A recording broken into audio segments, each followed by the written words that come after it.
This is Saturday, March 27th. There are 115 days until San Diego Comic-Con 2021. Welcome to SDConCast, the official podcast of the San Diego Comic-Con unofficial blog. VANUHTEE go. Oh my god, I love LiveJournal, and my LiveJournal loves me. Current mood is hyperactive, current music refugee 73.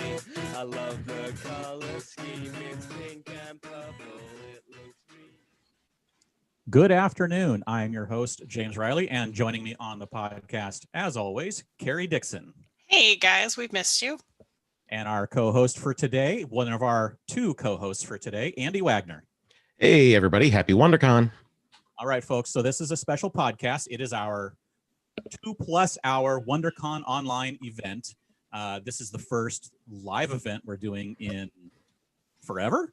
I mean, it's been since Comic-Con, I think. So it's been... Yeah, something like that. Yeah, our regular ones, yeah. So we're going to have a series of special guests. I think we have 7 special guests today. Yes. And again, as we said, Andy is the first co-host. Aaron will be coming on in the second hour. And we're even going to have some giveaways. Yes. So we'll be taking questions and comments during the show. If you have any, please tweet us at SD_comic_con or use the hashtag SDConCast. We'll also be keeping an eye on the YouTube chat if you wish to comment there. So I guess let's get started with Carrie. Why are we doing this? I mean, you guys have heard me get on my soapbox so many times that you could probably, know the answer. But the main reason we're doing this is to bring attention to artists and small vendors because they have been among some of the hardest hit in the last year. Many in our con community have been particularly devastated by this pandemic, and the best thing that you can do this weekend is to take a couple of dollars and spend it with them, because it goes the furthest with these small artists and these small vendors. So we are spotlighting a lot of awesome people today, and we also have our online scavenger hunt that you can check out where we highlight a whole bunch of other artists, and there's so many ways that you can shop these people. You can go to our website and click through and see there's a whole bunch of things still available.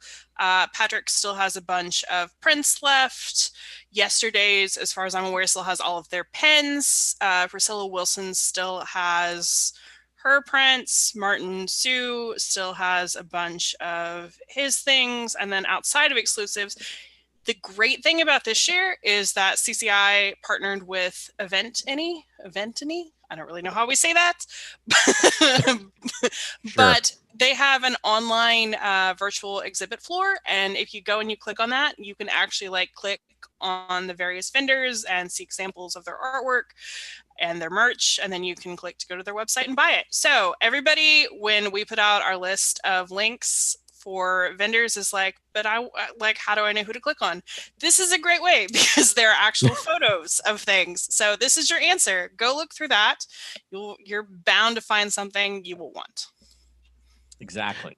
Yes, and also don't forget our commissions list. That we didn't get as many artists respond as past years, but we do have maybe about a dozen, maybe half a dozen artists who do have commissions open. So definitely please go to the website and take a look and see who has their commissions open.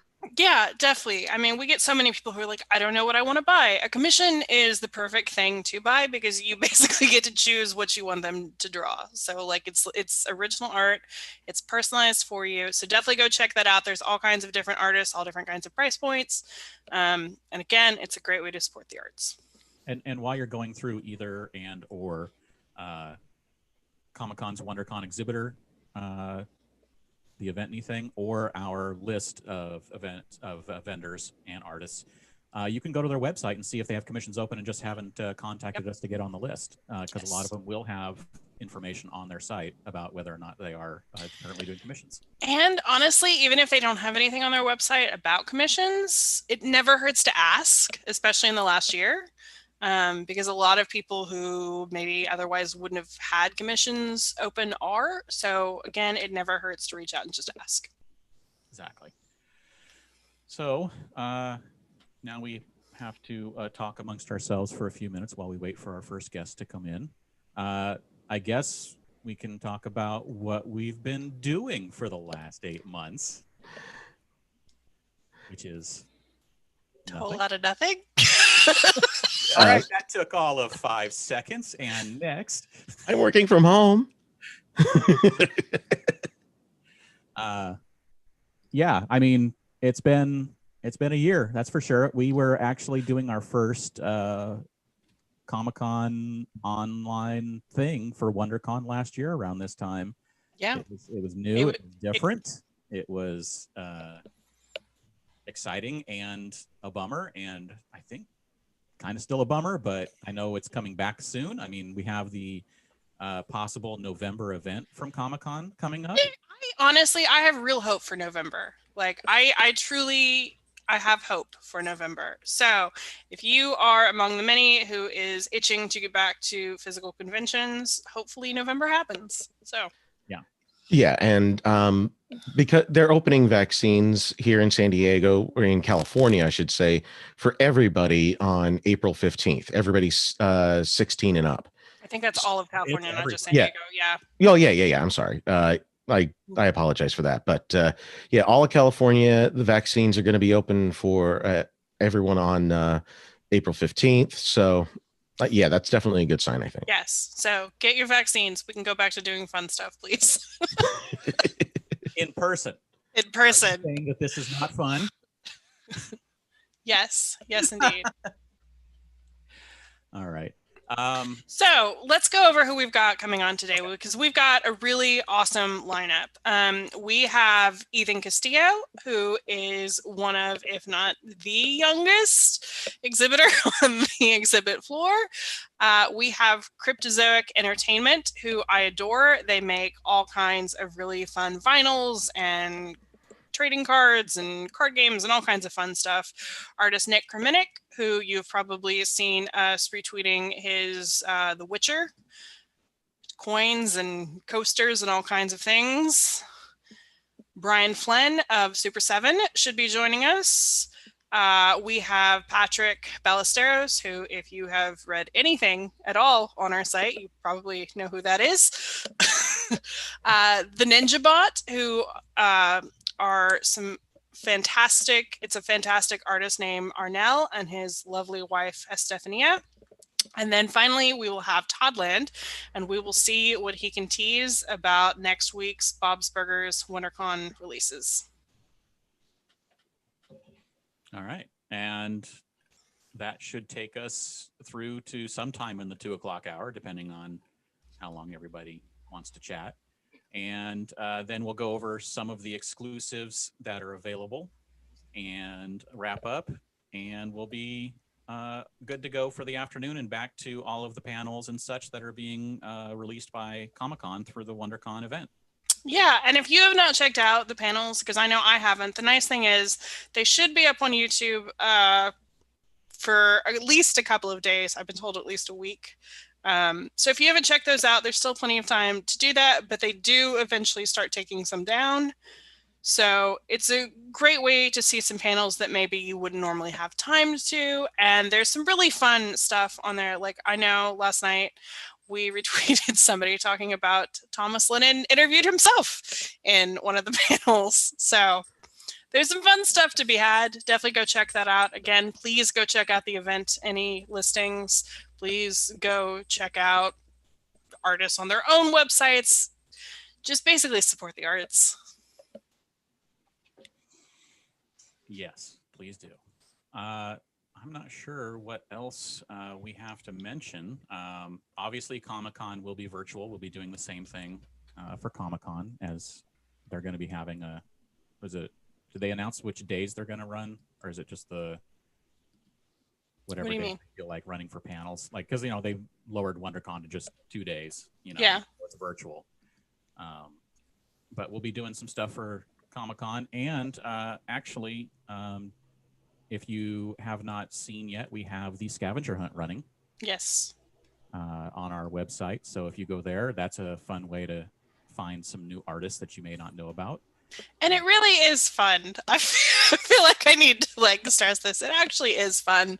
And you could win some cool prizes. We've got giveaways from Valor and Valium, which is Priscilla Wilson. Toddland is doing a couple prize packs. Fat Rabbit Farm is doing a prize pack where you could win all of their exclusives. So that's pretty cool. We're giving away buttons and pens and a poster and some other fun stuff. So definitely go check it out.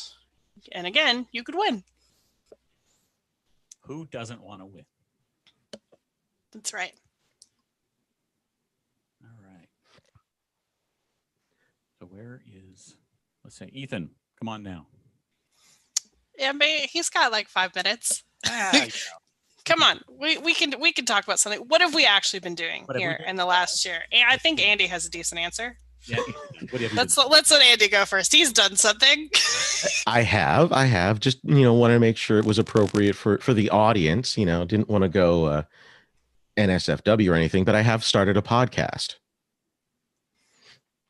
Yeah, I mean, you don't go super crazy, but you could absolutely talk about it, Andy. Yeah, I don't want to go super crazy because it does involve the SoCal cannabis community. I use it for PTSD symptoms and things of that nature. So keeps my anxiety down, keeps my depression down, things like that. And being involved with it, I met a lot of really great people. And I also realized that there wasn't a lot of information and knowledge out there highlighting a lot of the things that are in the cannabis community, both medically and what they're doing actually for the community. For example, my next guest is going to be doing a huge cleanup. They did one in Barrio Logan not too long ago, and this time they're going to Spring Valley. They're not choosing easy locations. They want to actually make an impact. So they're going in, they use reusable bags. They try to leave a zero footprint.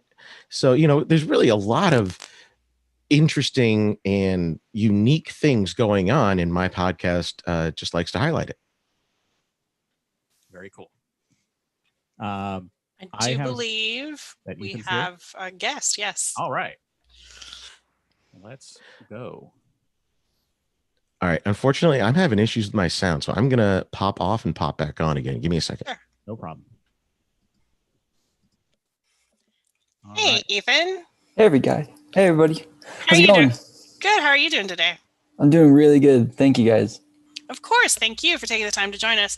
So this is Ethan Castillo. And for anyone who doesn't know, can you tell us a little bit about yourself? Yeah. So I'm Ethan. I am a 16-year-old artist. I've been doing comic conventions since I was 8. And I do a lot of comic book / concept art, mostly superhero stuff. But yeah, my art is mostly around that kind of stuff. Well, so being 16, I'm assuming you're still in school. I am, yeah. How has your experience been different from other guests? Because going to school, well, not really going to school right now, but how has the past year been, either good or bad, with all of that involved in the mix? Yeah, it's been a really different experience, especially now. Like again, like you said, we're all on distance learning and everything. I'm sitting in front of my computer 90% of the day. And I'll just come downstairs to have lunch, breakfast, and dinner with my family. And then I'll go back up and do, all the homework.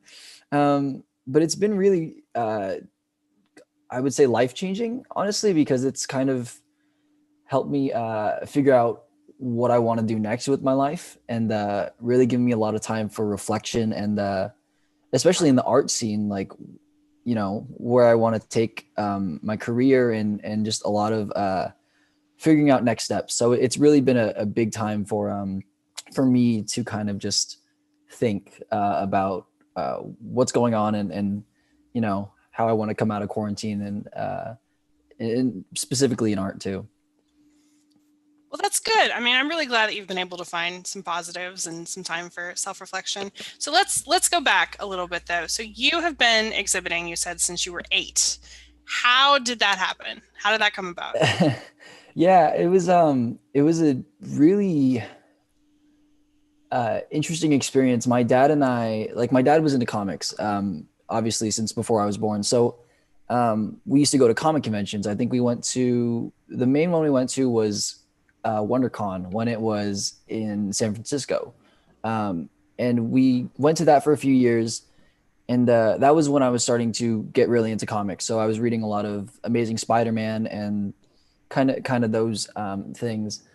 And then there was a certain convention, I think it was WonderCon, but we stopped to take a break, and I asked my dad when I could have a table, like all these artists around here. And I don't think he really knew how to react because again, I was 8, and it was a really big thing. It was just kind of a step back, like, whoa, this is I don't think you hear that a lot.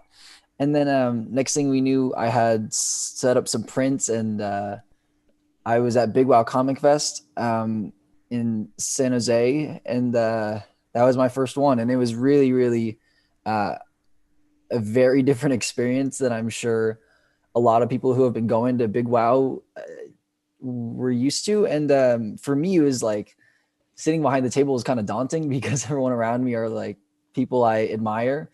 But yeah, it was really, really crazy experience, and a really, really fun path that I kind of started on. Do you have a favorite memory from all of your years of exhibiting? I do. I have actually a few. I think I told this one recently, actually, but it was at WonderCon. I think I might have been 8 or 9. I don't think I was exhibiting at WonderCon yet. But at WonderCon, there's this hotel that's basically connected to the convention center, which is the Hilton. And my family stays there all the time for that convention. And we were eating downstairs in the lobby, and there was this huge commotion just at the door because it's literally right down the hall, so you can see when something is happening. And we were confused. And again, it's a comic convention, so when there's a big crowd, something big is happening. And then from this crowd emerges Humberto Ramos and Stan Lee. And when you see that as a 9-year-old kid, it's a big thing. It's this huge, like, whoa, these people actually exist, and these are heroes of mine. And that was kind of the extent that I wanted to take it at first, because I didn't know how to react in that situation. And then Humberto and his wife kind of motioned over for me to come over there, and I just met them like that year, and it was really surprising. I didn't know what to do, so I'm like kind of waddling over there, and I'm very shy, and I have no idea how to act.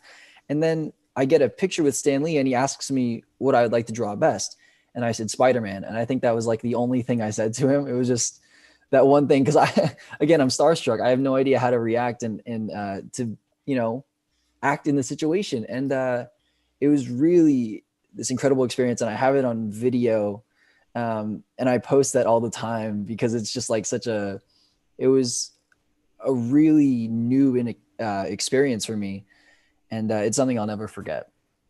Well, Ethan, if it's any consolation, I'm 45 and I still fanboy like that. Totally, yeah. So what is it about Spider-Man that keeps you coming back? Because obviously you're a fan, but what is it about that character that really appeals to you? Yeah, it's honestly interesting because I think the answer to that question is like kind of come to me more and more as I get older. Because when I was a kid, I think it was just like, the vibrant colors and the superpowers and all of the, all of the on the surface stuff. But as I get older, it's kind of more about the symbol and like the character of the idea of, it being the everyman, and it being everybody that always has these wishes to do good and use their powers and their talents and their strengths for the world. And having that symbol be something that everyone has that potential for, for that greatness. And I think that's kind of what's drawn me to it over the last, I would say, it's been forever, but like, especially in the last few years where it's kind of become more this personal thing. And I think a lot of comic readers and just fans of all of these legends can really relate to that because it's the idea of that could be you. Of course, we don't have superpowers and stuff, but it's the idea of having that power and having that responsibility. Totally get it. Which actor has been your favorite Spider-Man so far? Oh man. Whenever I have to think about it, I feel like I have a different answer. Because I like all of them and I think all of their interpretations were so different. And of course, like they came out at a different time, so there's going to be a different, like surrounding like release. But I really I like all of them like pretty equally actually, because I think they're all like great actors and they're all totally different. I think Tom is my favorite at the moment just because he is the current Spider-Man and there's so much happening, outside of just his films. So I would say Tom at the moment. And no one else will ever play J. Jonah Jameson than J.K. Simmons ever in any movie. Yeah, totally. I completely agree. My favorite way to answer the Spider-Man question is to split it out. And my favorite Spider-Man was Andrew Garfield. My favorite Peter Parker was Tobey Maguire. And my favorite combination of both is Tom Holland. Gotcha. Yeah, I've heard that answer a few times, and I totally get that. I think like Andrew was such a good kind of cocky, but still kind of like quirky and personable Spider-Man, where you can get like that, you get that that charisma behind it. And then of course Tobey was like a huge nerd, so you got that right for sure. So you mentioned that the last year has really helped you focus, and so what are you leaning towards for future goals, and maybe what's your dream job? Yeah, that's that's a question I ask myself all the time actually, and similar to the Spider-Man thing, I think it's always changing because of how I'm changing as a person, and I think as I've grown, I've really started to like concept and character design. There's always been something about character that's just always drawn me in, especially as a kid. Like I used to hate drawing backgrounds. I mean, I still do, but like I used to always want to focus on designing Spider-Man suits or Batman suits or whatever it was. And I always liked drawing the characters more than doing the environments. And I think that's still the same now. So there's always been something in character design. In terms of like careers, I think concept design and in general character design and visual development have always been like a big thing that I've kind of wanted to do.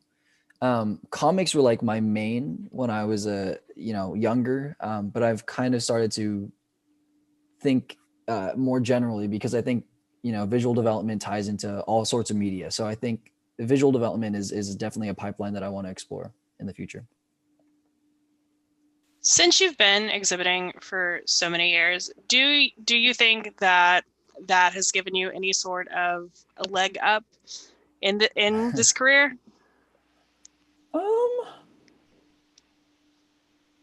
don't know. I think the conventions have been a really interesting and kind of fairly new way to interact with a lot of people in the industry, and I've just been so fortunate that I've been able to be there for a lot of those and make a lot of those connections.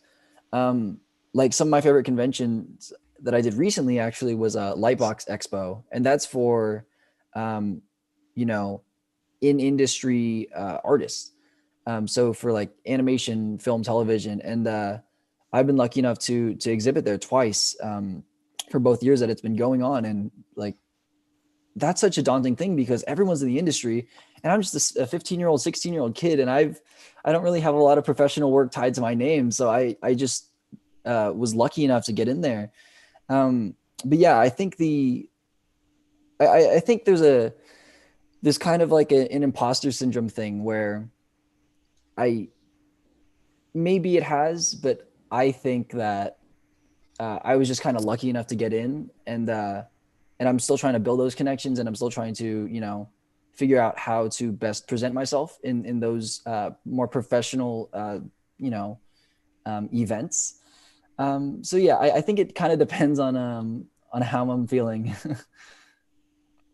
Well, back to the art itself. Can you talk about your journey going from physical to digital art? Yeah, it was a pretty interesting transition actually. When I was a very little kid, I mostly did, I guess 90% of the art I did was traditional. And then I think I had this old PC, like it was a really, really, really low end PC. And I think it had MS Paint on it or something.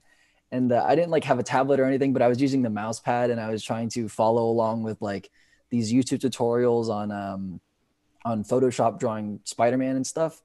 And never ever turned out good, but it was really fun to just kind of try something new because I had no idea what I was doing. And I think even at that time, digital art was kind of a newer thing. But I think as it blew up, I kind of grew up with it too. So I was lucky enough to just get my hands on, Clip Studio Paint and try that for a few years. And then I eventually got Photoshop. And I would even say I still don't really know how to use Photoshop. I use like the very base kind of low level stuff. I don't know how to do a lot of the fancy shenanigans that professionals use. But it's definitely been a journey. We actually did a sketchbook. Actually, I have it right here, which was called Analog Digital. And this was from a few years ago. And that was mainly a transition book where it showed kind of, my traditional art and where the digital took it. So that was a lot of fun. Yeah, I mean that does sound great. And I assume you prefer Photoshop, or what's your favorite program of choice? Oh man. I actually haven't used Clip Studio in a few years. I've mostly been doing Photoshop. I really wanted to try out Procreate because I know that's like on iOS, and I don't really have like an iPad that I use it on. I have it on my phone, I think, but I just never really took the time to try it out. I know that that's becoming a lot more useful in the industry, but I just haven't used a lot of that. So it's mostly Photoshop. Photoshop's been like I've been using that for a few solid years. Well, if we can kind of cut back to talking about conventions here a little bit, what's the one thing that you are most looking forward to when we can go back to physical conventions? Oh man. I think really just talking to people and again, building those connections, even if they're not in the professional industry, but just building these connections with, fans of the media and all that stuff. Because I think that's what makes the convention so special, is the ability to build these relationships and interact with new people that you would never meet, sitting at your desk and just drawing comic books. There's something so personal and so perfect about a lot of comic conventions. And I think that's kind of what I missed most. And I think that's what the digital conventions are trying to do, but it's really hard to do that on such a grand scale. Because you can't do a Zoom call with, 1,000 people trying to talk, or you can't do breakout rooms and do these different panels. Like it's been a challenge to figure that out. And I think when we go back to traditional conventions, that's going to be a really big focus, or at least I hope it is. And I think that's going to blow up. Do you ever really get to explore the convention since you do exhibit? I know for a lot of even the bigger booths that we talk to, they don't, but especially as like a small artist, do you ever have time?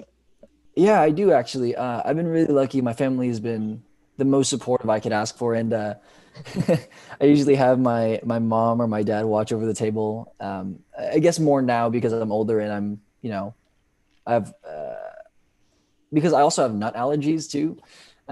Like severe. So I have to carry, an EpiPen with me and everything. So it used to be a little bit more hassle to kind of carry that around, but I've figured out how to, do all that pretty efficiently. So yeah, I do find some time, and it's been really fun because again, that's the idea of like being just a fan in in the convention scene. But it's also really fun to just sit there and kind of relax and talk to people. So there's a good balance. Good. Do you have any advice for other young artists who are just starting out? For sure.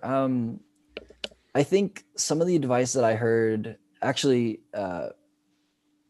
about me when I was, a younger kid going up to people like Humberto Ramos and Ryan Stegman and all of my idols was, one, keep drawing, because it's very easy to start. Like, I think everyone kind of starts drawing at some point, and then it's very easy to quit. And the same thing can be said about anything, and that's when you have to find the passion for it, because that's what's going to drive you to create, and that's what's going to drive you to want your best content and your best work out there. And then also another one that's kind of stuck out to me recently is the idea of just being a good person in general. Because in the industry, there's a lot of, it's easy to get overwhelmed, and it's easy to kind of block people out. And I think especially as artists, sometimes we are a little bit closed-minded, and we're kind of stuck in our own perception of what things are going to work with, and how we want to be by ourselves, and kind of secluded from a lot of collaboration. But then there's also like the really good upside to that. To the other side of that is, collaboration is literally just all of that passion and all that power combined. And I think that being a good person, being open to collaboration, and being open to listening has really been a big thing that I think that a lot of people need to, including me, I think I need to work on that too, for sure. We are just about out of time, but I want to make sure before you go, tell our readers a little bit about where they can find you and also your work online. Yeah, you can find me at Instagram.com/EthanCastillo05. That's the same username for Twitter, I believe. And then my Facebook is The Art of Ethan Castillo. And I also have a Big Cartel site up right now. I think it's just EthanCastillo.bigcartel.com. But yeah, that's pretty much it's pretty much just Ethan Castillo 05 or Ethan Castillo on everything. So yeah. Wonderful. Well, thank you so much, Ethan, for taking the time to join us today. And you are a fantastic artist, and we can't wait to see what you do from here. Awesome. Thank you guys so much. Have a great day. You too. So coming up in just a little bit, we are going to have Amanda Barker from Cryptozoic Entertainment.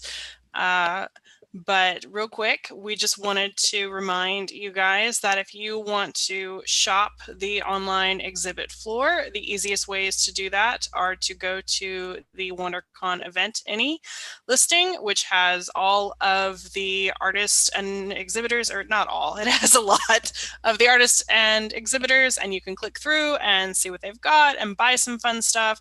You can also head direct to many vendor websites. Like, I know Patrick Balosteros still has prints, Yesterday's still has pens, all kinds of fun stuff. And I totally caved and got the Agatha one, even though I wasn't planning on it. I did too. I'm actually really surprised that it's still available. Like, yeah, me too. Legitimately shocked.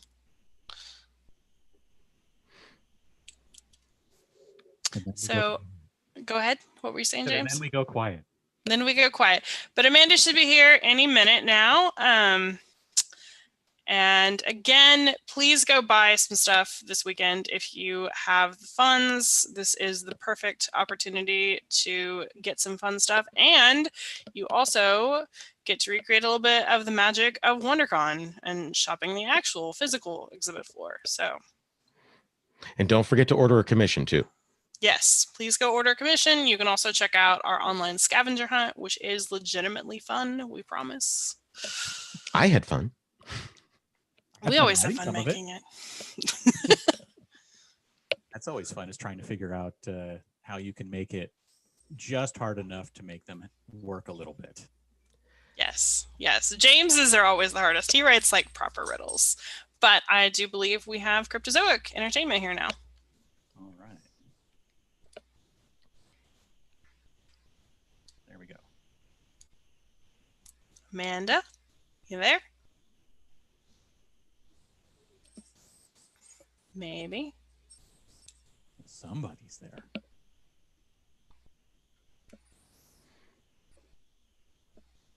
Amanda? There we go. Okay, we're trying to figure out my sound. There we go. Is that better? We're hearing you. Yeah, we can hear you. We can't see you. Okay, got one down. Woo! Let's. Oh, uh-oh. Let me try. Honestly, that one's fun. I would use that for myself. Oh, you know, it helps if you turn the camera on. I might. There we go. Hi. Hey, How are you wasn't doing? bad. No, you're fine. This is not the most professional of podcasts you've ever seen. Don't worry. No, that's okay. Yeah, I mean, I feel like the whole world has gotten extremely used to technical difficulties. Yes, I think Oh, It's yeah. a so. very human thing. Yes. So again, this is the lovely Amanda Barker from Cryptozoic Entertainment. And for those who are not familiar with Cryptozoic, Amanda, why don't you tell our audience a little bit about? Yeah, of course. So Cryptozoic Entertainment actually has 3 departments. So we do games, collectibles, and trading cards. We do also have digital collectibles and digital trading cards, which are around too, and that kind of tucks under like collectibles and trading cards respectfully. It was kind of a fourth branch. Anyway, so we do a lot of different things. So you've probably seen us in a few different places. We're mostly known for doing licensing, and so licensed games. So stuff with DC, Warner Brothers, DC deck building game. We actually just wrapped up a Kickstarter for the Batman Dark Knight Returns board game.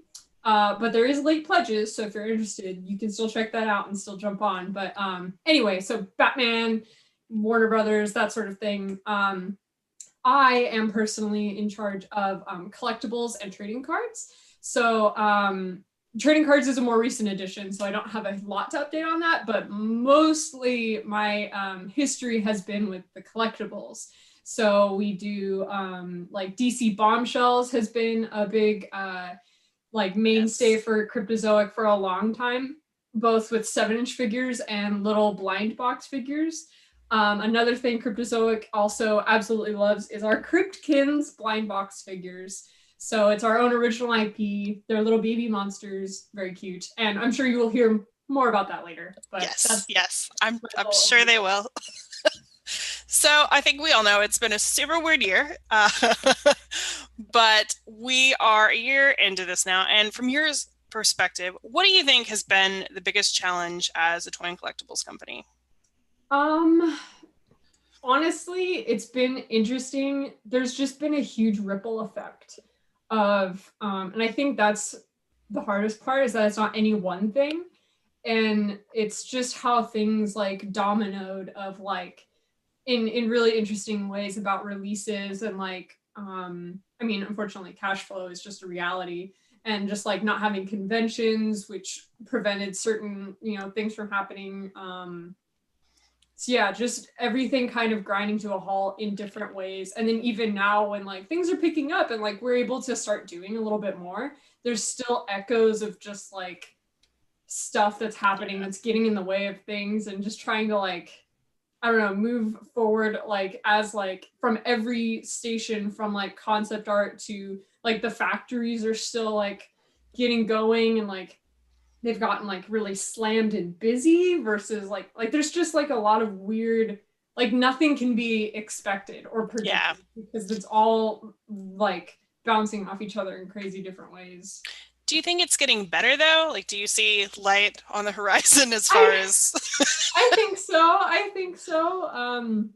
We're definitely like continuing and pushing through, and like we're pretending like everything is normal and just rolling with the punches. Like we're just going to go and see what does happen, because like I said, like it's hard to predict with like when you make products like these, games, trading cards, like there's just a lot of different components at play, like working with Warner Brothers and what they've been working on and how their restructuring is working for them and how that affects us, how the factories work. Like we're just going full steam ahead, and what hits the ground, what doesn't, we'll wait, just That's life. I mean, it's got to help though to know that like you're not alone. Everyone is in the same boat. I feel like a lot of people are patient with each other right now, just being like, it is what it is. Yeah. Yeah. We're just all trying. So on a happier note, Andy. Yes. Yeah, really. You had mentioned about the Cryptkins that you were really, really fond of. And yesterday you guys released 2 items, one of which was a WonderCon exclusive. Yes. So yeah, let's talk about that a little bit. Tell us a little bit about the Midnight Chupacabra. How'd that come about? Yes. So this guy is actually very, very special to me, just to me. Let's see. So 2018 was the year that Cryptkins were launched. They were actually launched at WonderCon 2018. That was the first time that we actually were able to put them in the hands of fans. And so we had an exclusive Midnight Chupacabra for, there he is. So we had Midnight Chupacabra for 2018 Cryptozoic WonderCon exclusive.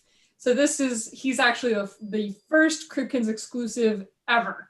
And he had to do with the launch of Cryptkins, the first time they were available ever. So when we did the Cryptkins Unleashed, which are obviously quite larger, I still wanted to continue that tradition, and I thought it would be really cool to echo a lot of our past variants in the new figures. So yeah, Midnight Chupacabra is now available at WonderCon 2021. So it's a little bit of like echoing Cryptkins history. So that's been fun. Here, let me see if I can get this guy out.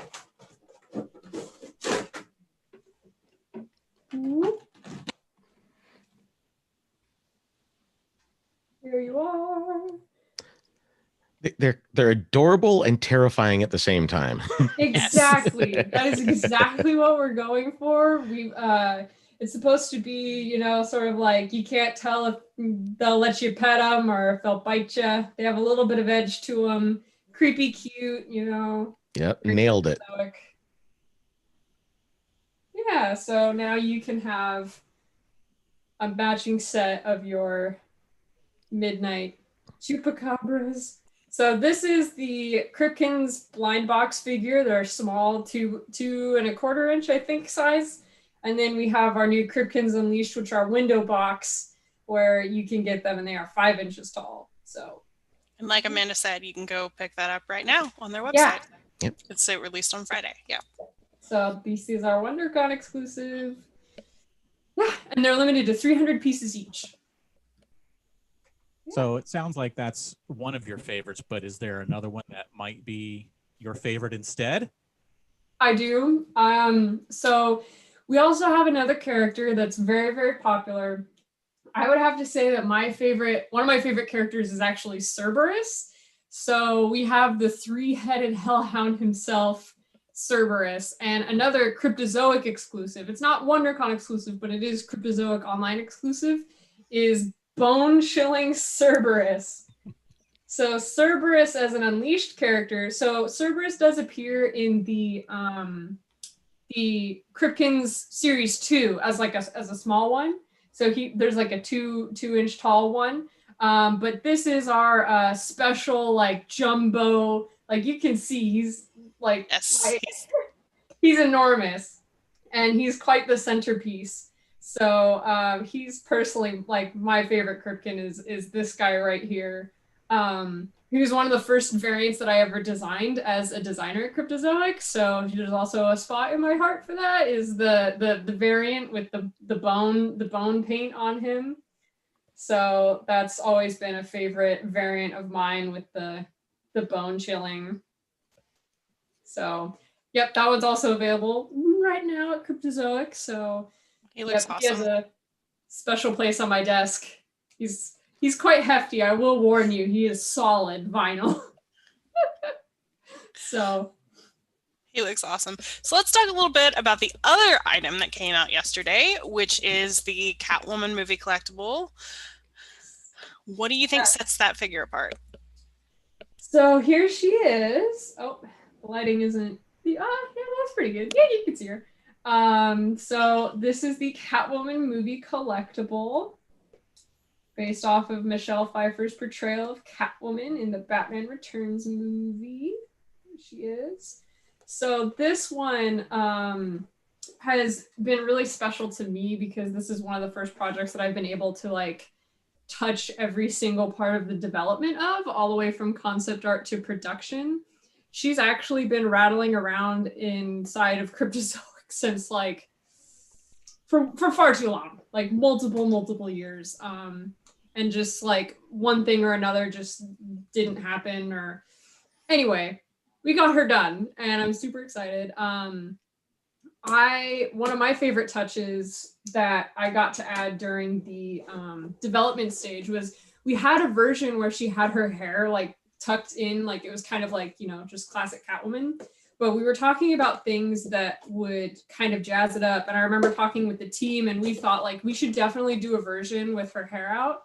Also, as I'm unboxing this, I just want to point out one of my favorite things is when you open it, there's like the little cat. Like I feel like a lot of our reviewers didn't notice that, but I just absolutely love that when you like open up, there's a little bloop.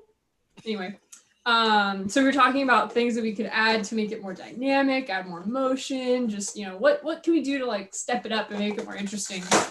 And so adding the hair and the torn, there we go. Excuse me as I tear her from her plastic. You're fine. It's a live unboxing. I know. So adding the hair torn from the cowl, the stitches ripped up, you know, just adding more detail to the suit. I felt like just the suit alone, like her just standing, wasn't enough, you know, like it just needed a little more of that like crazy, just a little more of that personality, that like action.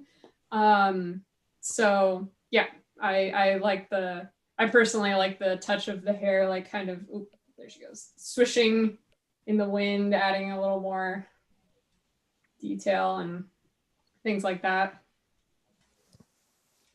Super base. Yeah, those little details are just so awesome.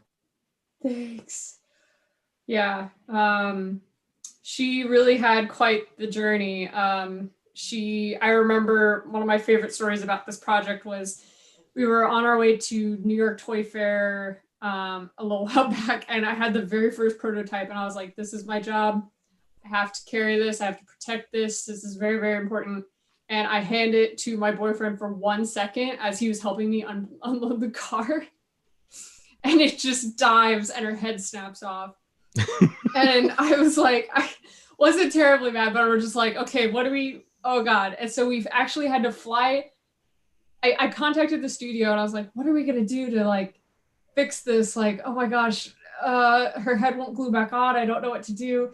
And turns out that they actually had a representative from the studio also flying to New York Toy Fair to deliver a prototype to a different booth. And so they just like gave me his phone number and like I gave them my credit card, like we processed the invoice from New York. They gave me his phone number and he came by our booth and fixed the prototype in New York because he was already there for another client. It was just like this crazy stroke of luck where like it just at every turn there's always something. But there was like one time where there was like an equally good stroke of luck to like make sure that she had her day. Just how bad did your boyfriend feel when it hit the ground? Oh, he felt awful. It was awful. I'm not too worried about it. We figured it out, but there was a moment of just, but we lived. I was actually way more worried about her whip, honestly. Like in production, like with vinyl, it's not that big of a problem. Like it is fragile, but it's not, you know, Right. terribly fragile. But as a prototype, I was confident that the whip was going to be the thing that broke, but nope. She made it. So what is required when you're creating an item that uses a likeness of a real person? Not as much as you'd think. So there are approval rights. So when you're dealing with likeness, so usually you do your best, and so we usually try to address most of the issues in the sculpting stage, and from there we kind of try to get as much feedback as we can. We submit to DC and Warner Brothers or whoever is relevant, and also, a lot of actors have different likeness rights built into their contract, so it can be a little bit different depending on who you're working with. But Michelle Pfeiffer did in fact see this and approve it, so that made my little geek heart like, she saw it. Ooh, that's kind of cool. So they cool. will, depending on the talent and what their contract is, they will run it by them to make sure they were okay. Same with the Gal Gadot and the Wonder Woman movie collectible that we have. That's based on her interpretation of Wonder Woman. She also had to see it and approve it. So yeah, it's always cool when stuff like that happens, when you're just like, oh, that's cool. That would be cool. So you guys have a pretty large variety of items, from statues and cards and games. How do you keep all of that running? I mean, do you have like do you just concentrate on your area, or I mean, how does that all run? I mean, yeah, no, that's all those different things. So usually companies that are creating collectibles don't create so many different kinds. Yeah, and I think that's one of the reasons why Cryptozoic is so fun, because we find ways to collaborate in really fun ways. Like we did a trading card product that had figures in it, and so like you would buy your box of trading cards and there was a figure that came inside. So like we get to collaborate in ways, and like we did like I'm not familiar, I don't know how familiar you are with trading cards, but there's a thing called sketch cards where you get a one-of-one hand-painted work of art. And so we took that idea from trading cards and applied it to our figures. So we can like cross-pollinate in a lot of really fun ways. So as for your question of like, how does that all work?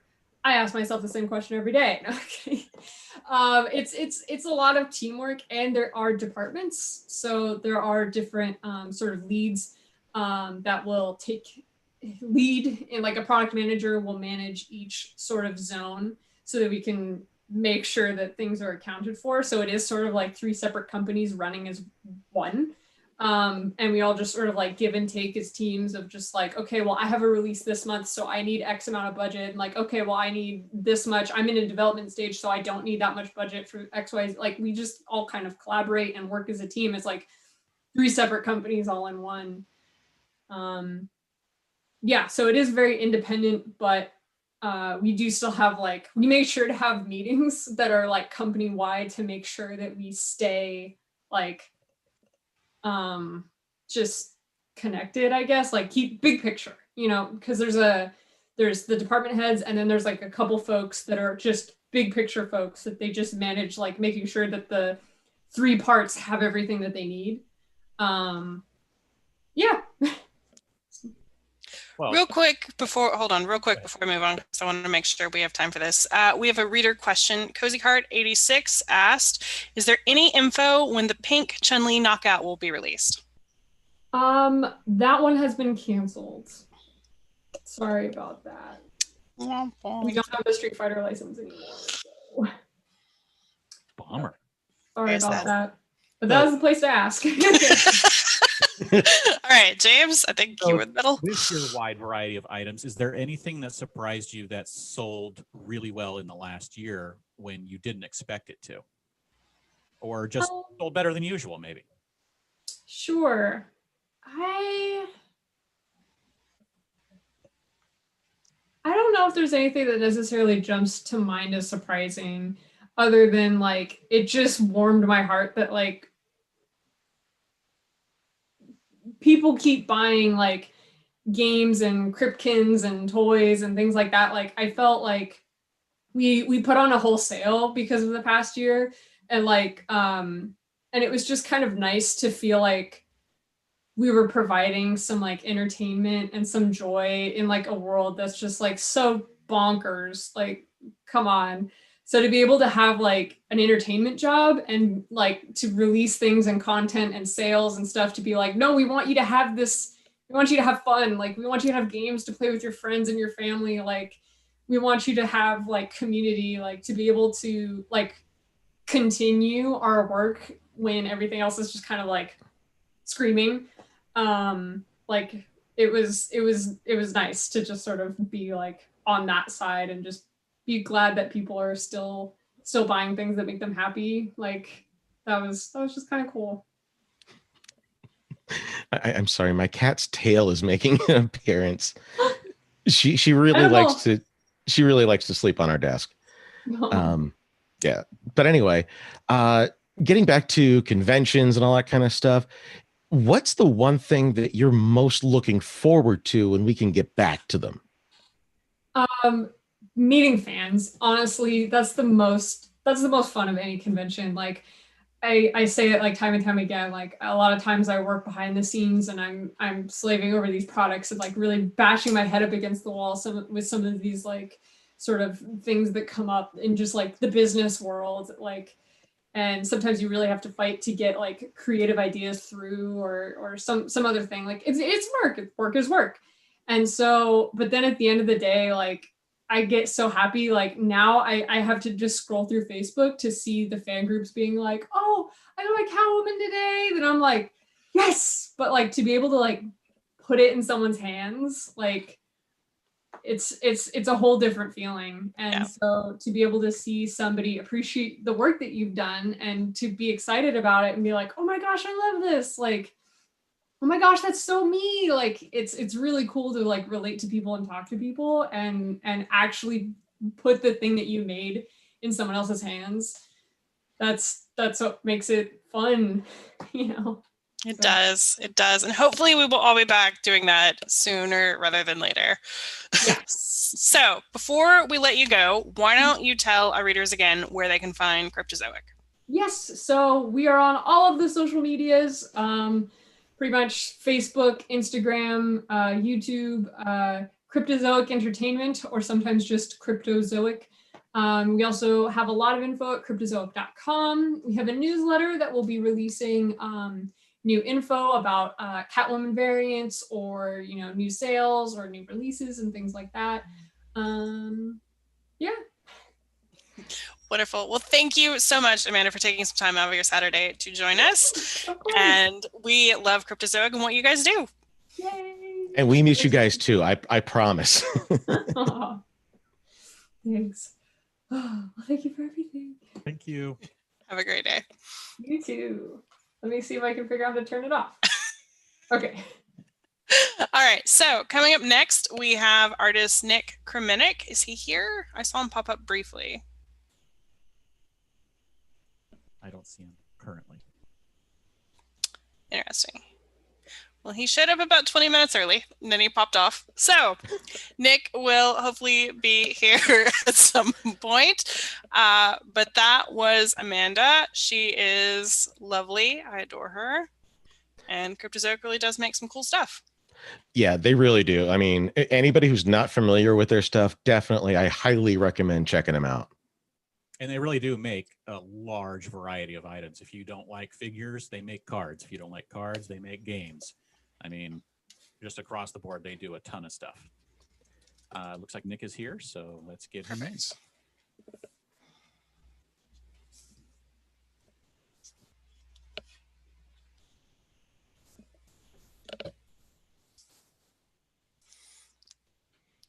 You there, Nick?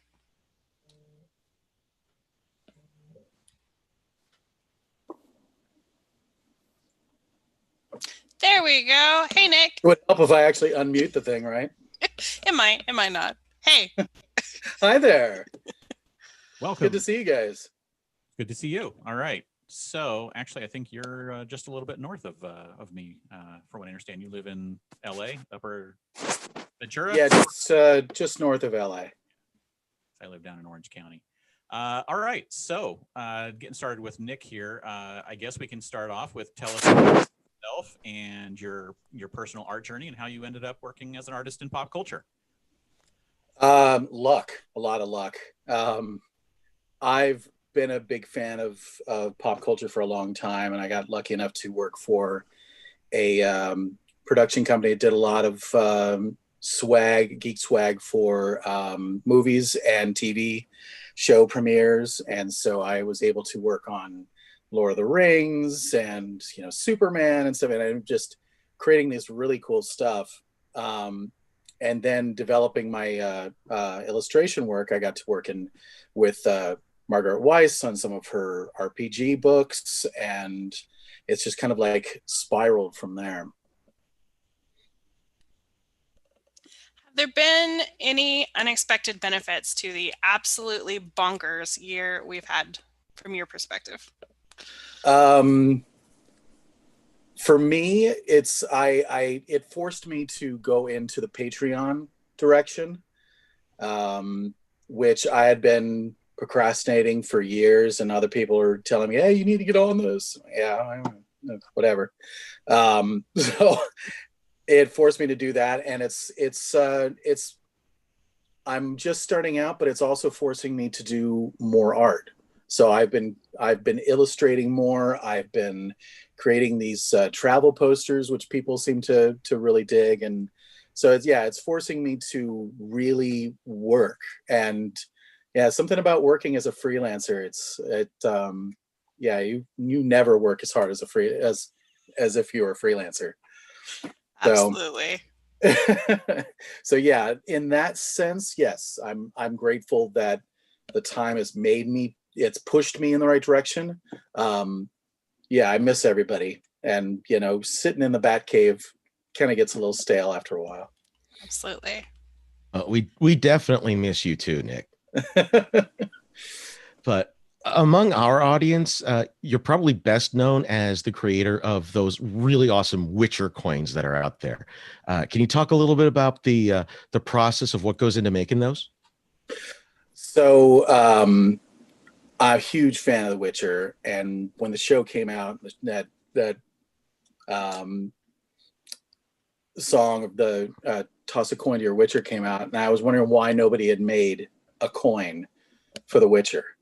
And so I just sat down, started designing, looking at their logo and looking at CD Projekt Red's version of the logo, and trying to come up with something that was kind of in all the realms but different. And then it just kind of happened, and it didn't take too long, which surprised me. And then I made them and just kind of went, threw them up in the air, and you're like, "Hey, do you like?" And yeah, it took a life of its own. It was a gamble, and it ended up paying off. The new ones are cooler. Oh yeah? When are we going to see the new ones? Oh, well, the ones that I gave you are just the regular, the first version, but these glow in the dark. Ooh. Oh. So, okay, I've been setting this puppy up. I'm going to turn off the lights, and you guys get to see it.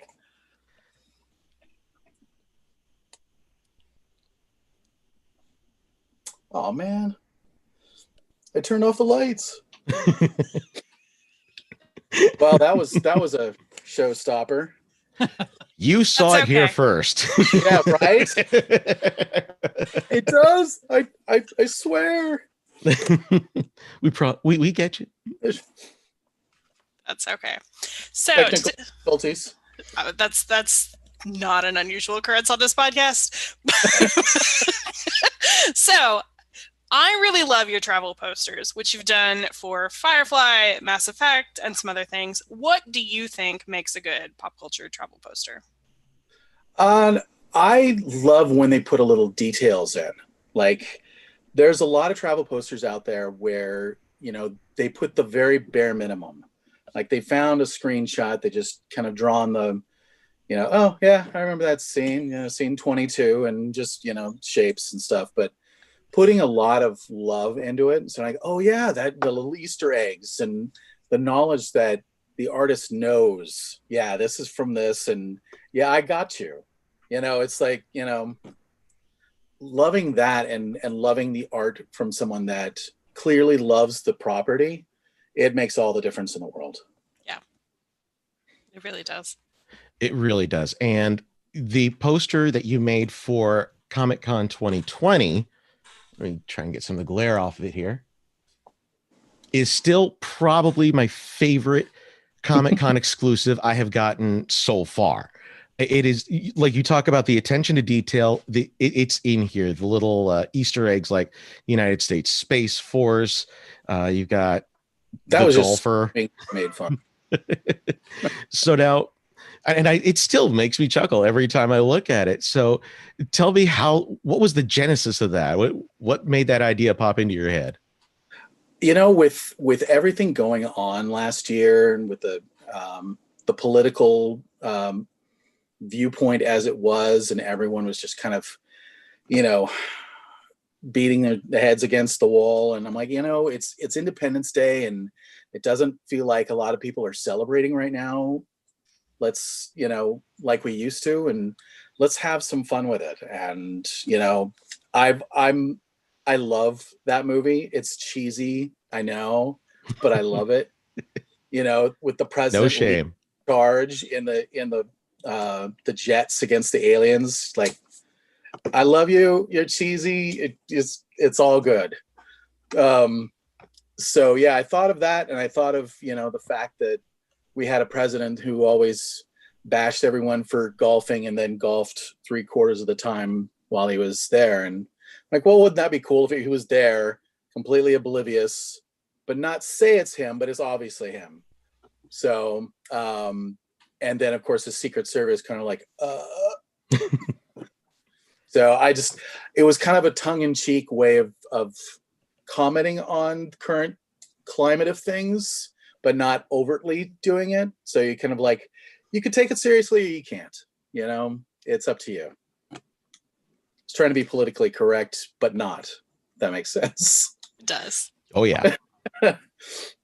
So you have a history with Firefly, going all the way back to the Serenity RPG that you worked on, and you've done some travel posters. What is it about the show and movie that inspires you to create art? So I was lucky enough to work for a company called Quantum Mechanics, and I actually got that job because of the work I did on the Serenity RPG, and I was able to design a ton of Firefly stuff. In fact, the original Firefly crate box that was for Loot Crate, I actually designed the look of the box. So I had kind of vested a lot of time and love into the series and watched those episodes over and over to get, you know, the nuance right when everything I was designing. So when I left, you know, I didn't leave the universe or the verse.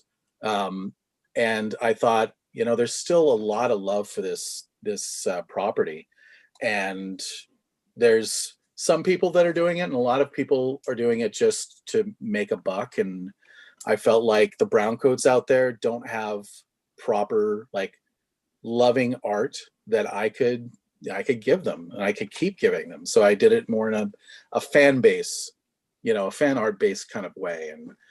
And I've been told a lot of people are loving the series I've come up with and want more art. And I've got pins and coins planned, and I'm having a blast. It's fun to play in that sandbox. And it's a really neat sandbox, isn't it? Yeah, absolutely. It's a world that has so much potential, and I think it's only scratched the surface. I agree totally. And just a little bit on that, you just opened your Wondercon Commissions either yesterday or the day before. Yeah. Tell us a little about what you're offering to your fans. You know, what can our listeners commission from you? You know, it varies. I can do portrait work. I put one of my portraits I was commissioned for. I do a lot of portrait stuff. In fact, a lot of the mini prints I have on my store are portraits of different actors and the different properties.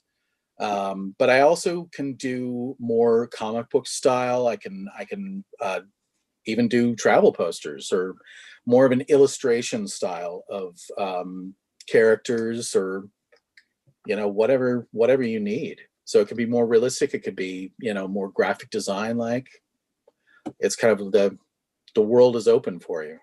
All right. Sounds good. So speaking of WonderCon, you also just released this week some beautiful stone coasters of that lovely Witcher design. Why don't you tell us a little bit about those and what else you're offering for WonderCon? So, to a little backstory on the stone coasters. I found these at a winery like 20 years ago, and lots of the wineries, at least in California, have these stone coasters with the winery name on it. And I've always wanted to do something with them because they're just so cool. And I thought about it. I'm like, well, this would be a very cool in-universe thing for The Witcher, just very, old school. And so, yeah, I got a few made, and I mean, they've got a weight to them. They're, really nice. They each one, each one is a little bit different because of the way that it's been chiseled. And so you can get one, you can get two, which comes in, a little gift box like right here. And then the 4 set, it comes in this pine box, and it also comes with an iron stand, so you can actually take it out of the box, display it. But I mean, this thing is just super cool. I was blown away when I got these in. I'm like, oh, I don't want to even give these away. So yeah, it's just something new. I don't know if people are going to, dig them. But I do. So I hope everyone else does. They're beautiful. So you've got that right now on your Etsy, I believe. And you're also offering, I think, a couple of bundles and some different things as well, right? Yes. Lots of bundles of, print bundles. There's, Witcher bundles with the coin and the Witcher pin. I also have one for Siri and her pin. Yeah, lots of bundles to try to save you some money and, help out us artists. Absolutely. And speaking of, as a small independent artist, can you talk a little bit just about how important support from fans has been in the last year? Oh, for one, I mean, financially aside, that of course, but especially in the pandemic when we're all stuck at home and we don't have any physical connection to people out there, the people we love, the people that kind of spur us on, and, and conventions where, you get to see all your friends and make new ones and just feel that geek love. Having support from people buying art, commenting on art, liking art, it's worth its weight in gold, because it fuels artists to know that we're doing what we need to do. We're providing some happiness in this world that's kind of in dire need of it. And, when we get that support back, it's just, for me, it warms my heart, because I know that I'm not just wasting everyone's time and like, look at me and, buy my art. And when people see it and buy it and then post it, and yeah, it just refuels and reminds me that I'm doing what I should be doing, and people are appreciating it. And yeah, it's heartwarming. I think in the beginning there, you probably answered this one, which is, what are you most looking forward to when we can return to physical conventions? Oh yeah, I miss a lot of friends that I see at conventions. One of the funny, ironic things about everything that's happened is last year was actually going to be my big entry into exhibiting at conventions. I'd done a couple of smaller ones, but WonderCon last year was going to be my, all right, let's do this. And so I'm looking forward to sitting at a booth and meeting everybody. Like I got a taste of it, but I'm really looking forward to hanging with people and talking to them and explaining why I do what I do and get ideas and just everything. Wow. For a week. Yeah, I know that most of us on the blog, that's one of the favorite things that we like to do is go to the artist table, chat with them, exactly like you said, why Right. you guys do what you do, and that's a highlight for me. I know my wife loves it too. She loves talking to all the artists. So yeah, we miss you guys too. Yeah. Absolutely. Well, before we let you go, Nick, why don't you tell our readers where they can find you and also where they can buy your art this weekend? Well, I'm on Patreon, like I mentioned before. I'm also on all the other social medias, usually with the handle Nick Kramenik or Nick Kramenik Art. Twitter, Facebook, Instagram. And then, of course, my shop on Etsy, which is dreamforger.etsy.com. Wonderful. Well, thank you so much for taking the time to join us on this Saturday. So thank you for having me. And I'm sure we will talk again before Comic-Con. Yeah, I would love it.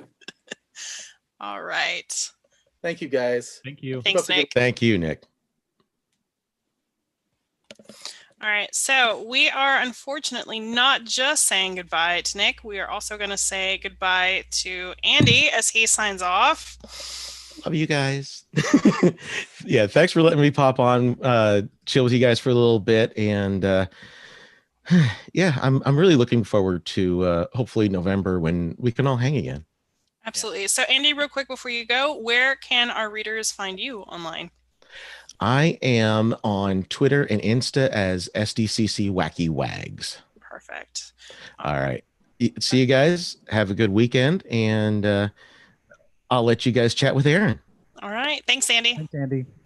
And hello, Aaron. Hello. Do I sound okay? Am I good? Yeah, you sound Okay. good. I know this is always like, it's like we're live. There's no time to test. Right. Let's just hope for the best. But it's worked out thus far. So Good. we are hopefully waiting for Brian Flynn from Super 7. But while we wait, Aaron, why don't you just catch us up on what you've been doing in the last year? Save us nothing. I've been working. Those who haven't heard me talk about it before, I own a comic book store, a small local comic book store. We reopened. We were closed for a couple months between March and May. We reopened under shortened hours and more cleaning and safety protocols, of course. But I have continued to work, and people have been continuing to purchase comic books. That's good. Yeah, It is good. That is good. We like that. Yeah. So what has been your favorite thing that you have seen thus far in our WonderCon weekend? Well, I had a really good time going through their the exhibit hall The list. Eventany, yeah. Yeah, and I was really keeping an eye out for any Animal Crossing stuff because even after a year, I'm still just obsessed with Animal Crossing. I really had Animal Crossing on the mind yesterday too. So Yeah, because of those Target San Diego. Yes, Yeah. I know. So yeah, I found some stickers. There's a lot of really cute stuff. So Good. dangerous stuff. I mean, I love supporting, and I get so happy like when I buy from somebody independent. I feel like a sense of like, oh, this is good for both of us. Yeah. But man, it's so easy. Just like I know it's $10 so easy here, $20 there, and It's like, Absolutely. hey, come in and buy some more comics. I got yeah, more to buy. right. I really need this keychain, you guys. Come on. It's true though. James, have you seen anything that excited you?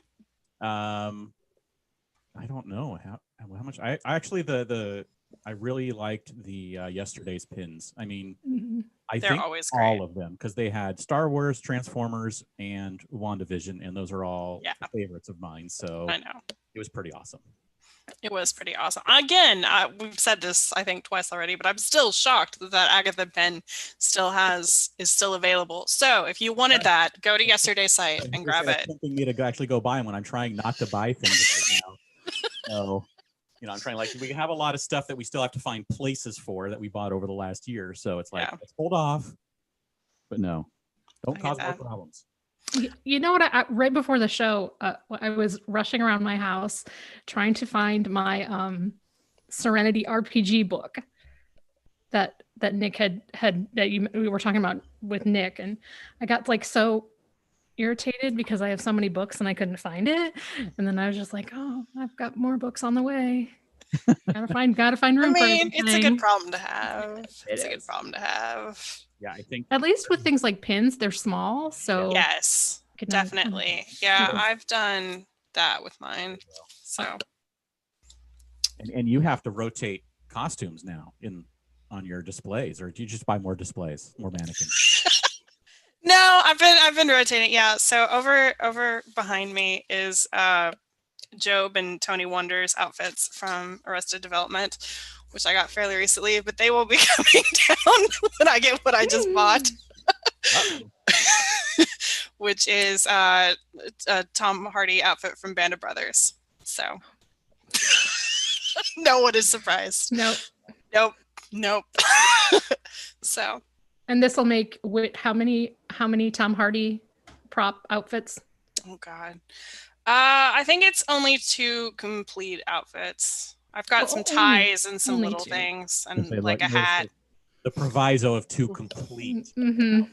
Mm-hmm. Yeah, I know. This is what I've been doing the last year, is basically buying movie props and costumes, which is a horrible, expensive hobby that I recommend to no one.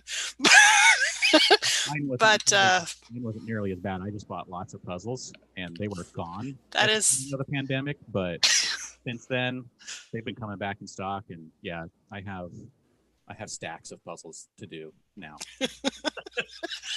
They'll keep me busy long after the pandemic is over. Long after. You'll never not want to do puzzles, though. Right? That's something that's always a thing. We do them here where we have terrible winters. Puzzles are like a really big winter thing in our house when we don't want to go outside. Right. Yeah. No, we don't have that issue here, except for, personally, it's like outside. Ugh. Ooh, outside. Fresh air. No thanks. Open a window. Right. So what are you guys most looking forward to when we get back to physical conventions? We've been asking everybody else. Let's ask you guys. You can go first, Taryn. I like staying at hotels, and I like eating out at restaurants. And God, I miss traveling. I really do. I just all the aspects of the traveling, even the ones that when I think back, like normally make me mad, like going to airports and stuff. Like I'm still like, oh, going to an airport would be kind of cool. Oh, I know. I saw Sean went to like Orlando, and he landed at like midnight the other night, and I was like, that looks like fun. Even though I'm sure he was like on like 3 hours of sleep. It's like, it's not that fun, but I miss it. Went to Walt Disney World for 16 hours after 3 hours. 3 hours of sleep, yeah. But it's Sean, so that's crazy. And then he's like, oh, and now it's time to watch Falcon and Winter Soldier. Yes! Like, wait a second. I did the same thing. I was like, dude, you guys, well, they posted a photo. They looked like exhausted. And I was like, you guys clearly just need to go to bed. But nope. Such is the way of the vacations that we all seem to choose. We're all going, 18 hours a day, barely getting any sleep. It's so true. Yeah. Actively forced us to choose a vacation at least once a year where it's like, we're going to go sit places and do like one thing a day that doesn't take more than an hour or two, so that we can actually have a relaxed vacation. Man, and I'm like, if my vacation does not require a spreadsheet, like, what is even the point? Planning is half the fun, right? Absolutely is. And over planning is the other half of the fun. Definitely. We are in agreement. Yes. James is not, but you and I are. Also, one of the weirdest things I've discovered that I'm really missing this past year is fountain soda with ice, like at a restaurant or a movie theater or something. I don't know why, but like fountain Coke Zero sounds like the most heavenly thing to me. God, I know. I mean, terrible. My 2 weeks from my second vaccine shot will be next Friday, and I'm like, does that mean I can go to the movies? Because that's all I want in life right now, is to just go to the movies. The simple things. Yeah. So, back to conventions. Yes. We must. I know. It kind of goes into that, but yeah, it's the conventions I will plan for, of course. But it's definitely getting to hang out in that environment. I mean, it's gonna feel really weird to start having so many people around. Yes. But that's really, I think, the funnest thing for me is just being there and getting to be part of an experience that is shared by so many people. And I feel like we're all going to be like so much more grateful when we get back to it. I feel like, you know, on a normal day, you're exhausted and you're like, well, I'm tired. Like maybe I'll go sit down or rest now. But I feel like, at least for the first convention, whatever that may be, back, we're all going to be like, this is so exciting. Like I get to go out and do things and see people and buy things. And then, I get to stand in line for 45 minutes. Woo! I'm excited. I get to stand in line for 18 hours. I'm excited. like at I get hour to sleep 17, like, sleep outside. What's next? Hour 17. Let's go. Yes, let's do this. Yeah, we'll see how long see. that feeling Yeah. lasts. But I think the first one back will indeed be like that. So And it's going to ramp up because, you know, we were talking about it, and if the November convention happens, it's going to be obviously smaller. It's going to be at most WonderCon size, but it's probably going to be even smaller than that. And then we're going to have WonderCon next year, and then Comic-Con will hopefully be completely back to normal by then. So it's going to be nice to ease back into it with, you know, gradually ramping up conventions over the next year. Yep. And I really and truly, I do have hope for November. Like, I feel like November is far enough away that it can happen. Now, when in November it is, I don't know. What it looks like, I mean, I feel like we are sort of thinking it'll be like a WonderCon type convention, and I hope it is. I mean, I would much rather have that than like Sam, no offense, CCI, but we'll see what happens. Yeah, I think one thing that they can do is they can use it as a testing ground for new and different ways to manage things and do things at conventions. You know, because, you know, generally we just do the same things. We go to panels, we go on the floor, we go to offsites, but, you know, maybe they're going to have some extended virtual experiences that tie in with what you're doing on the ground in San Diego, or who knows what else they can try and figure out how to do. Maybe use the stadium more if that's going to become available. Who knows? I think I'm still going to want to be masked. Like, I think I've realized that there's definite benefits to that, because after wearing a mask for a year, I haven't been sick at all, like even a little cold. It's so true though. I'm thinking I'm okay. I think I can be okay with like wearing a mask when I go to Comic-Con now, or, I know. you know, even, you know, maybe even a concert or something like that. One of those things that normally I'm in close proximity to other people and having my mouth open a lot. We've said this a lot internally, but I think absolutely whenever we get back, like the number one giveaway item from now on will be masks, branded masks. Here's a branded mask from WB. Here's a branded mask from Nintendo, you know, just on and on. Yeah, I see a lot of people talking about they just can't wait to not wear a mask, and I'm sort of like, I don't know, I've kind of grown into it and come to realize why some people in certain countries do wear them a lot. Well, and I mean, it's not like con crud was not a thing even before this. I mean, that's a real thing. So, and where else are we going to wear all of our branded and themed we've either had made for us or bought somewhere? I mean, you know, our Avengers and Batman and Star Wars masks. I mean, where else are we going to wear them? Right. Yeah. It's like, it'll be the new t-shirt. Like, people were like really plan out their t-shirts for Comic-Con or for, you know, any, even a vacation. And it's like, now they'll be like planning out their masks. Yes. So we've got a couple of reader questions related to all of this. So let's answer them. Trip Force asks, do we think CCI is taking the opportunity to fine tune crowd flow over the long hiatus? I hope so. I mean, I hope so, but I'm also like, I don't really know like how much they could really do. I mean, 130,000 plus attendees, like you can't make them stand 6 feet apart. Mm-hmm. I feel like they surely know that. I feel like when San Diego Comic-Con at least happens, it will mostly be like back to normal, but a lot more mass. I don't know. What do you guys think?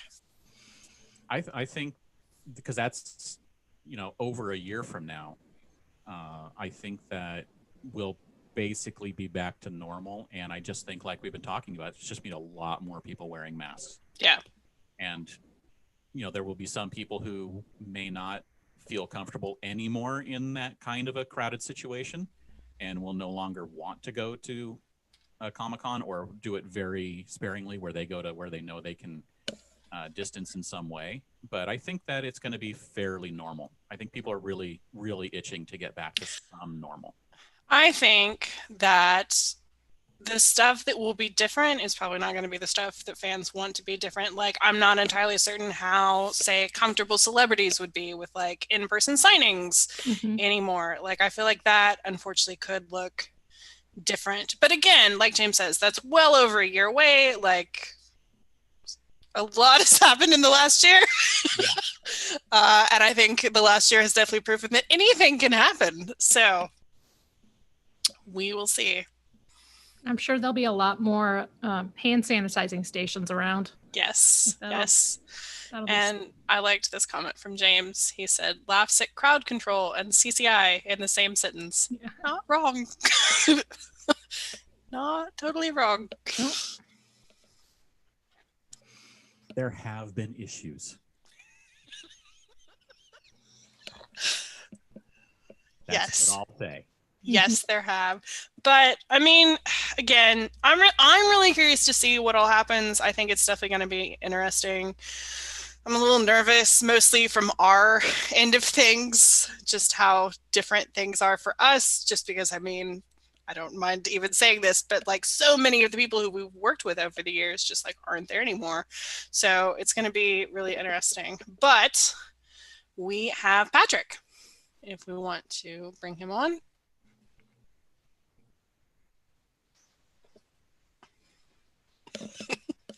Hey. Hello. How are you doing? Not too bad. Just managing all the back end stuff today and probably be packing for 3 weeks. I would say you had a very successful day, though. The minis sold out as they always do in like a minute. Yeah, that's nuts. It always just kind of, when I'm just looking at it, just slowly going. I'm like, my gosh, I don't know how these people do it. I feel bad. I feel really bad sometimes when I get the messages like, I missed out again. That's a big L for me. I'm like, oh, no, it's not a big L. It's just, dang. It's you have to explain it's bad that you have to explain that it's nothing personal.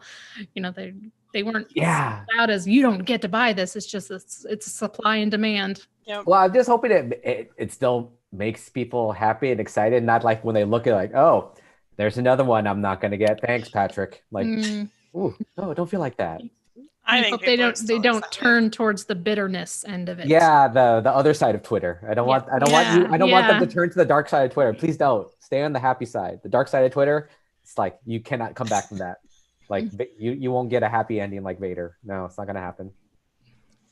So I think anyone who follows our site, even a little, probably knows who you are. But for anyone listening who doesn't, why don't you tell our readers a little bit about you, or our listeners, I guess, in this case. Either.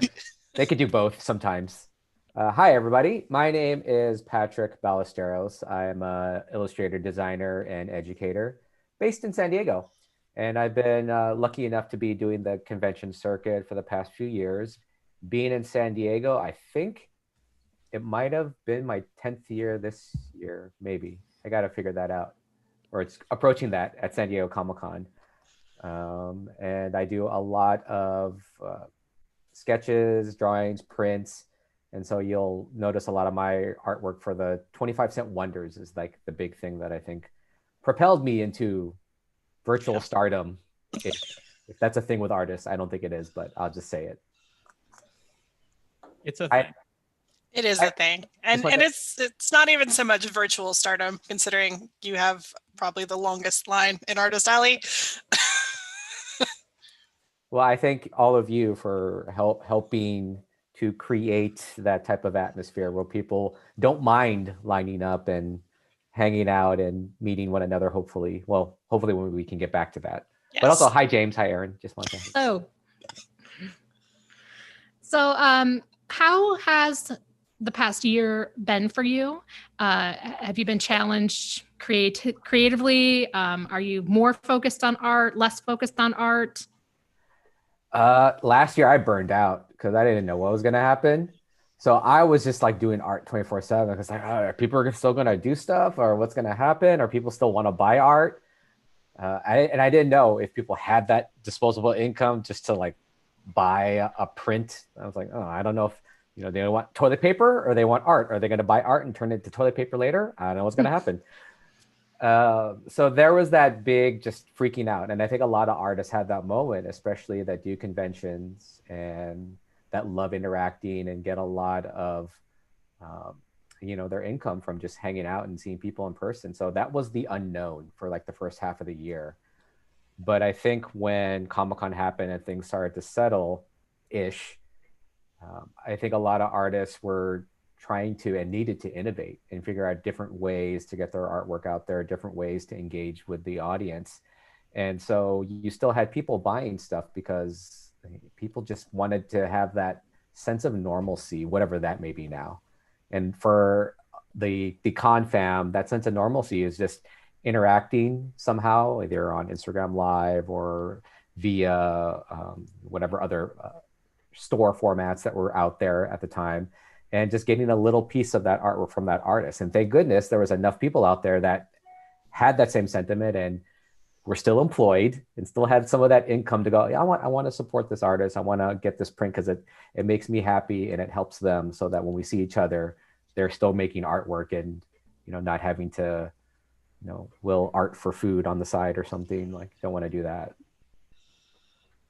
Well, one of the other things that you do is you teach art. Mm-hmm. Correct? And yes. So did you make the change to virtual classes, or did you take a break from that? And what were the challenges in either way that went? I've actually been teaching virtually and in person for the past 5 or 6 years. So it wasn't too hard of a transition for me. I was actually doing it already. So it was a lot easier in that I teach a class up in LA, so I didn't have to drive. So I was like, oh, this is cool. Hey, just wake up like, hey, let's teach. How's it going? So that wasn't too bad, but I think it's the same thing. Usually I take a break off from teaching to do like convention stuff, do my own artwork for myself. I didn't do that. So I was arting 24/7 and then teaching way more classes than I needed to. And then still trying to do the whole distance learning with my son at home. With my wife, she kicked ass. She did, I honestly think she did way more than I did, but still had to be present because they're doing Spanish and English. So I was in charge of the Spanish stuff, and my Spanish, I'm like, oh my God, I got to practice more.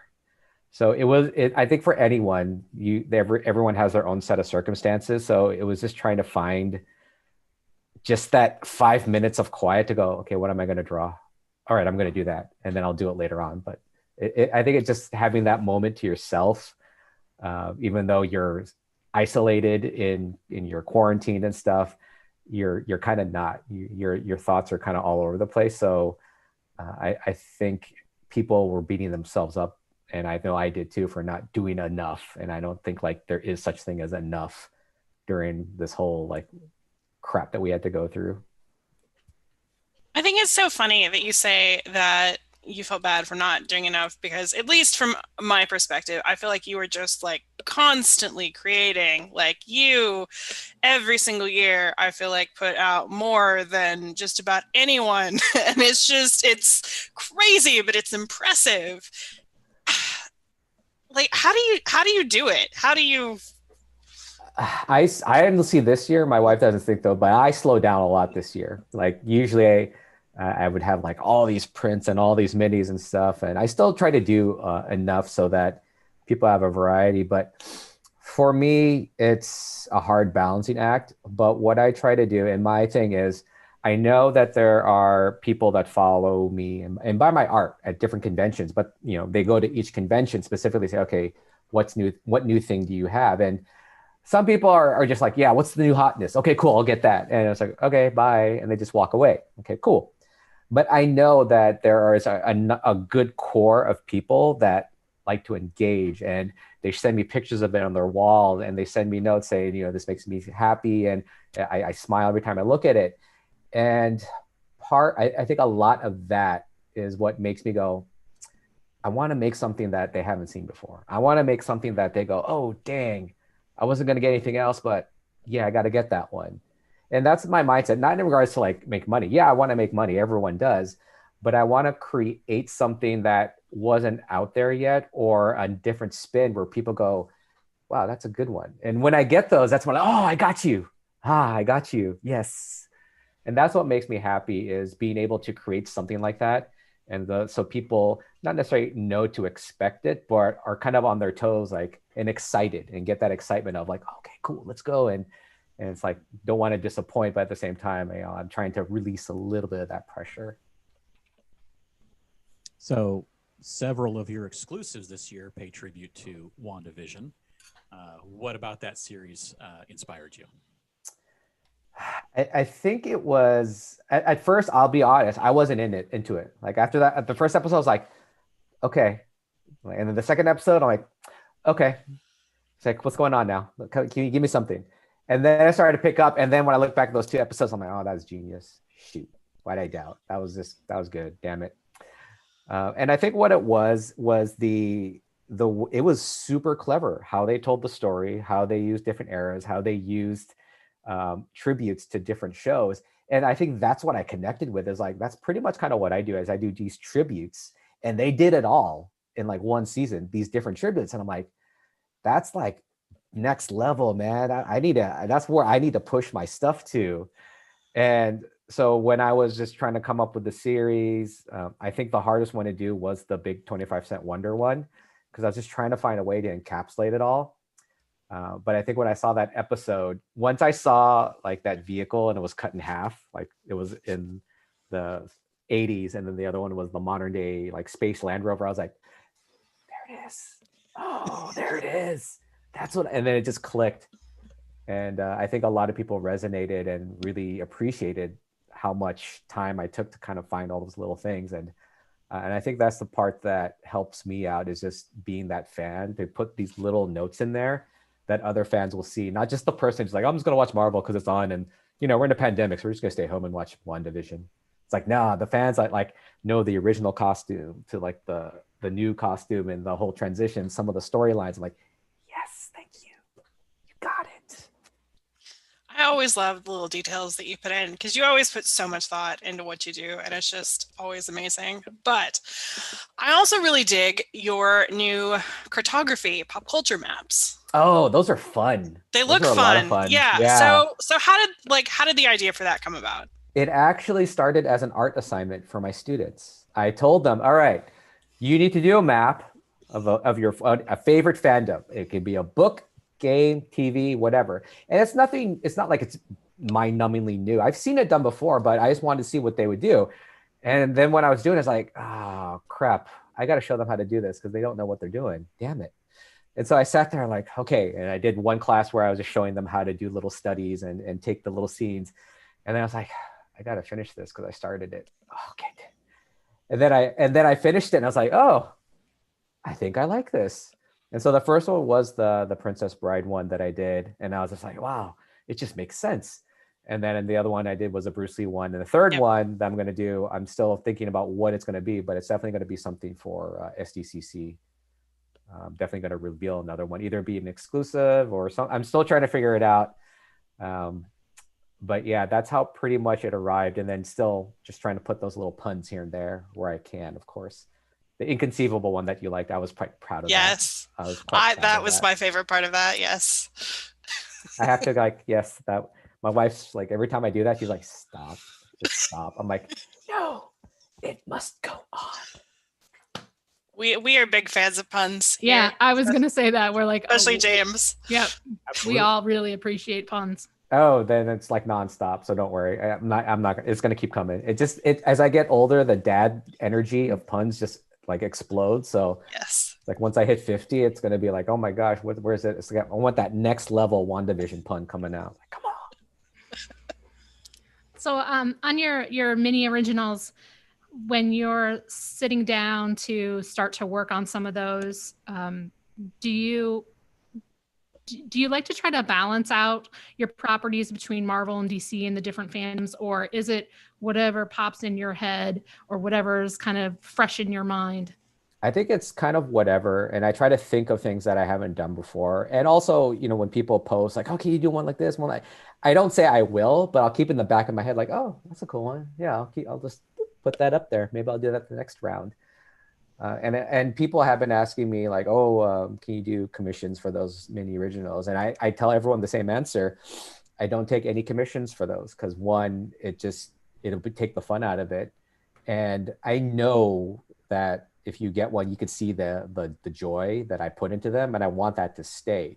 And I think once I start taking all these commissions for it, I'm just going to look at it as like, okay, here you go. Here you go. Here you go. And that I don't want that to happen. That's when it's going to be like, then you are just doing it it's a cash grab and you don't give two letter after E about it. Yeah.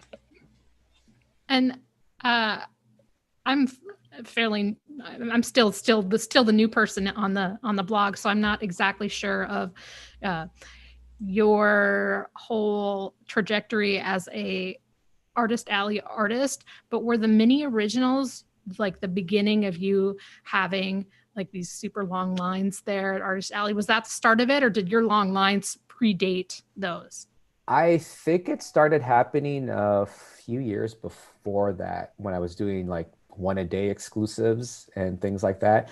When I think about it now, I think the first time I did exclusives for when I released the Wonders, it was like 1 of 25. And they didn't go that fast. It was like, oh yeah, there's an exclusive. And I'm here like, hey, you want an exclusive? You want an exclusive? And I was like, what am I doing? It's like, dude, wait. And I was like, okay, just relax. And my wife's like, stop, just stop, really stop. I'm like, okay. So people will buy, but it wasn't like a crazy line back then. Are you able to sort of pinpoint when that change took place, or what it was that that pushed you? Was it a certain product? Was it? I think it was just you guys posting a few more times. One year it was just like, people were like, did you know they post about you? I'm like, who? The SDCC blog. What's that? It's like, right there. I'm like, oh, that's so cool. Who are these people? Are they with the con? No, they're not. Like, oh, how do they know me? That's my first question. Like, who knows me? It's like, I don't know. Why would they post about me? It's like, they're just drawing. There's like all those artists. And that was my kind of inauguration into the blog, is people are like, yeah, bro, they're posting about you. There's a list going on of all your exclusives. I'm like, are they stalking me? What's going on here? But no, I think that's kind of gradually how it started. And I know that the blog and what you all do, you've become the authority on the cons, because I mean, all the other info is so spread out. It's just like trying to look for a needle in the haystack, basically, for the information, the exclusives out there. So I think everyone has come to see this as it's the official, unofficial place where you should go if you want any type of answer, or actually a response from a human being. You said it, not us. Yeah.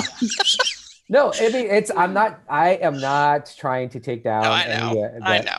But because you guys know that, yeah, it's hard to find information. And it is. That's why we do it. Exactly. And I think you're helping 10 times the con become even more easy to navigate. Because I mean, when you're there, it's like you're just in the sea of like, I don't know where to go. It's that's so exactly much it. Overload. Can you imagine going to Comic-Con without planning? Or like just showing up and not having, and only using the event guide like as your whole source of knowledge? God, you would look like that person that would get pickpocketed. Like, where am I? Where? Oh yeah, you go over. Like, done. It's cute though. It's like, it'd be like the Goofus and Gallant of highlights. Like Gallant follows the SDCC blog. Goofus doesn't make any plans and doesn't follow, and just. Oh, I'm sure there's a TikTok about this somewhere. Oh, I'm sure there's like someone going, probably. What do I do? That's funny. But it's cute. Thank you for the kind words. And I mean, I started posting so heavily about you because I was a fan long before we'd met. So it's all just come full circle. Yeah, and I think that's what people like other artists or whatever that do their things, is just be a fan of whatever you're doing, your own work, tributes to other things, and people will catch on. I mean, it's so weird, it's that, these life coaches, they throw around these words like, it's your niche, find your niche and you will prosper. So I don't want to say that, but be be like that genuine fan that geeks out, that could talk about that stuff. And, you know, other people will just be like, oh, that's cool. You really do watch that, huh? All right. I like that. And that's what I found to kind of help me, I guess, grow a lot more throughout the years. So your mini originals are sold out and the Hug Vinyl is sold out. Mm-hmm. Are you expecting to make any more vinyl in the future? Yes, I'm hoping it's finished by then, but I'm releasing a new one for SDCC, brand new one, not a version. And I can tell you the name of it. It's going to be called Cuttlefish. Ooh, that's exciting. Yeah.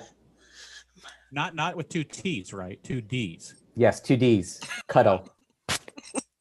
Yes, not the other one that's like Super Mario Brothers gonna take your life away type thing. No.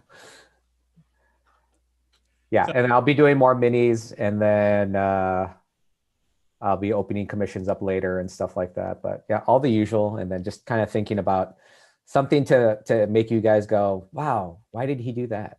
How did he do that? That's my thing is I always want to treat something as this is my last time doing it, so that I just kind of go all in. So it's like, if this is my last show, let's do it. So that's why the 2019 was the last show in person. So that mindset actually works. Like, oh, that was the last show in person. Shit, I got to bring it.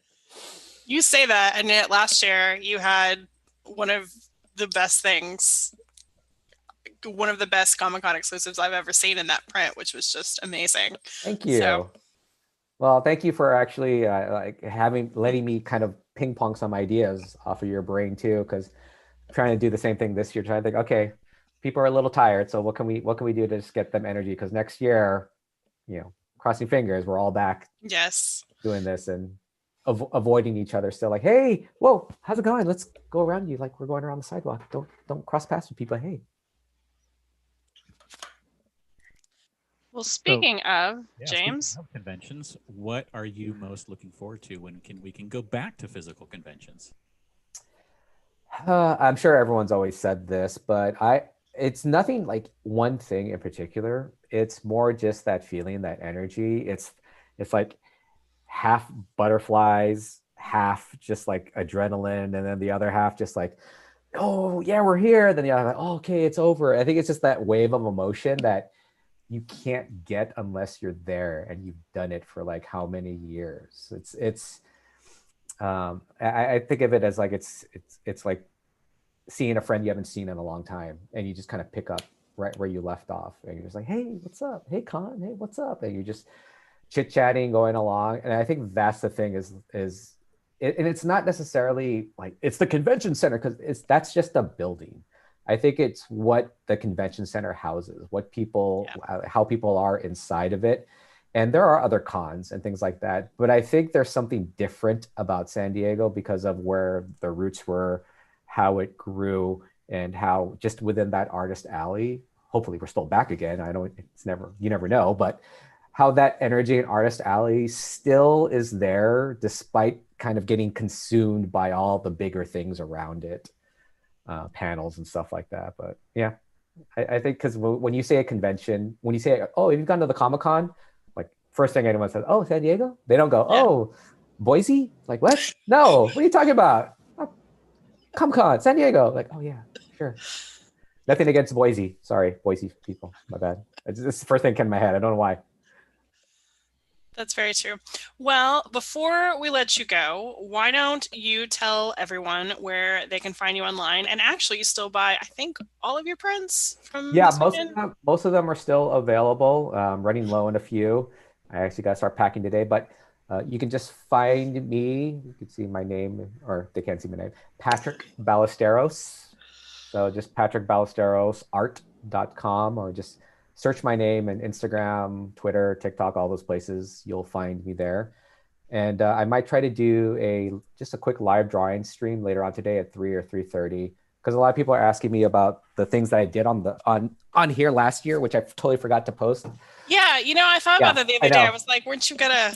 Yeah. So this thing right here, I'm gonna put it up tomorrow, a PDF version and actually the original, because I think I'm glad I kind of waited, because now I want to donate all of those funds, whatever I get, to AAPI, So stop Asian hate. Excellent plan. I think it just worked out better that way because I really like it's something that I feel like I really want to do and I can do. So that's where it's going to go if you buy that and other things. Yeah. Well, at me when you post it, and we'll help Cool. promote and all that jazz.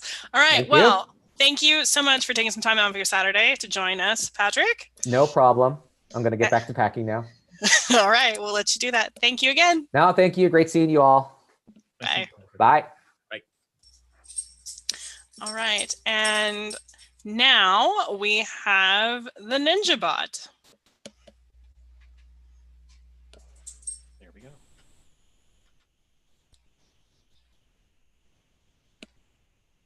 Maybe. We're like, oh, it's time. Stefan Arnell, are you there? Are you there? Well, hopefully Steph and Arnell will pop up shortly. I'm looking through our chat. Looks like a lot of people were able to get Patrick's hug. That's good. I finally got mine. There we go. There we go. Hey!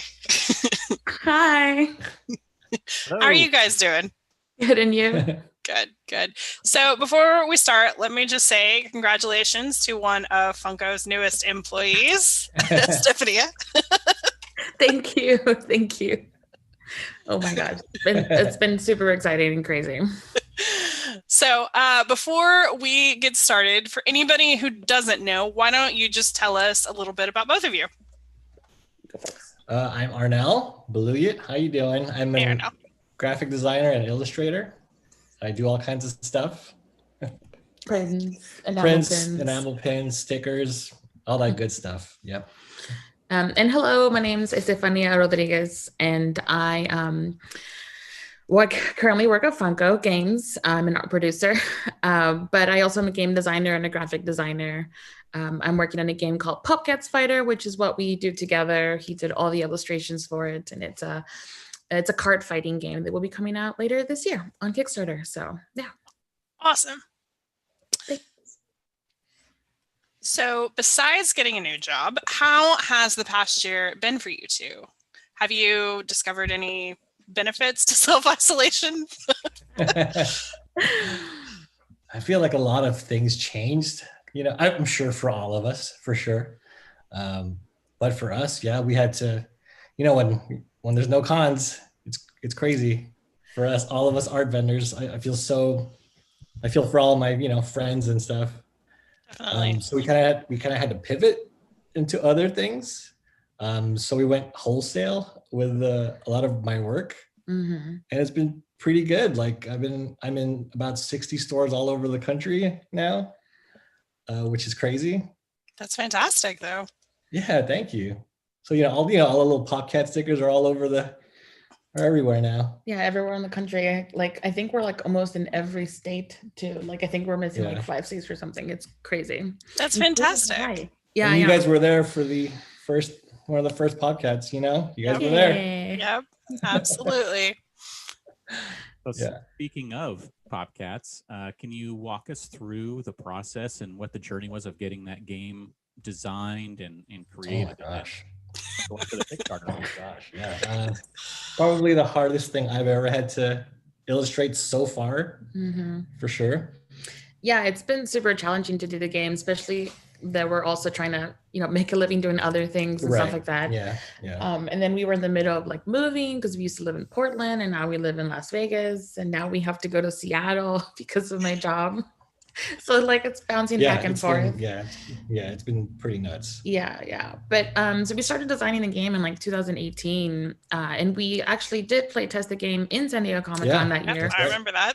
Yeah, you guys were there, and it was just so good. It was super fun. Everyone was really welcoming. Yeah, it was really, really fun to do. Yeah, and then even from there though, the game has improved so much. Even the illustrations. That's for sure. I had to give the illustrations I had plenty of time in 2020. I gave it a good 2020 pass. So I got to really polish up the artwork for it.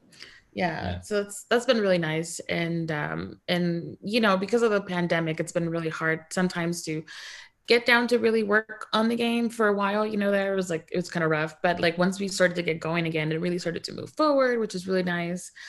And then at the start of this year, we really started to make new changes, like you said, you know, doing the wholesale stuff, and let's not forget your hundreds of hours of playtesting the game. It's been so much on Tabletop Simulator. So we discovered the blessings of virtual playtesting, because it's so much easier to find players and set stuff up, you know. Yeah, that's been really nice. That's the good thing that happened with the pandemic. Right. So for those who don't know, just tell us a little bit about the PopCats game. Yeah, so PopCats Fighter is a 1v1 card fighting game.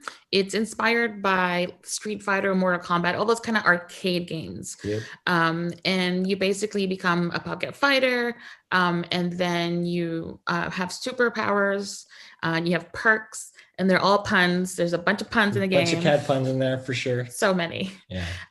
So the game is, you basically build up combos against each other. You take turns. There's no deck per character, which is, I know it's very common in card fighting games, but you don't have a personal deck. You share the same one with your opponent. Yep. So the whole game's in a box. Just one box. And we actually got a prototype. That's the concept. We got some prototypes done, which was really nice. Yeah.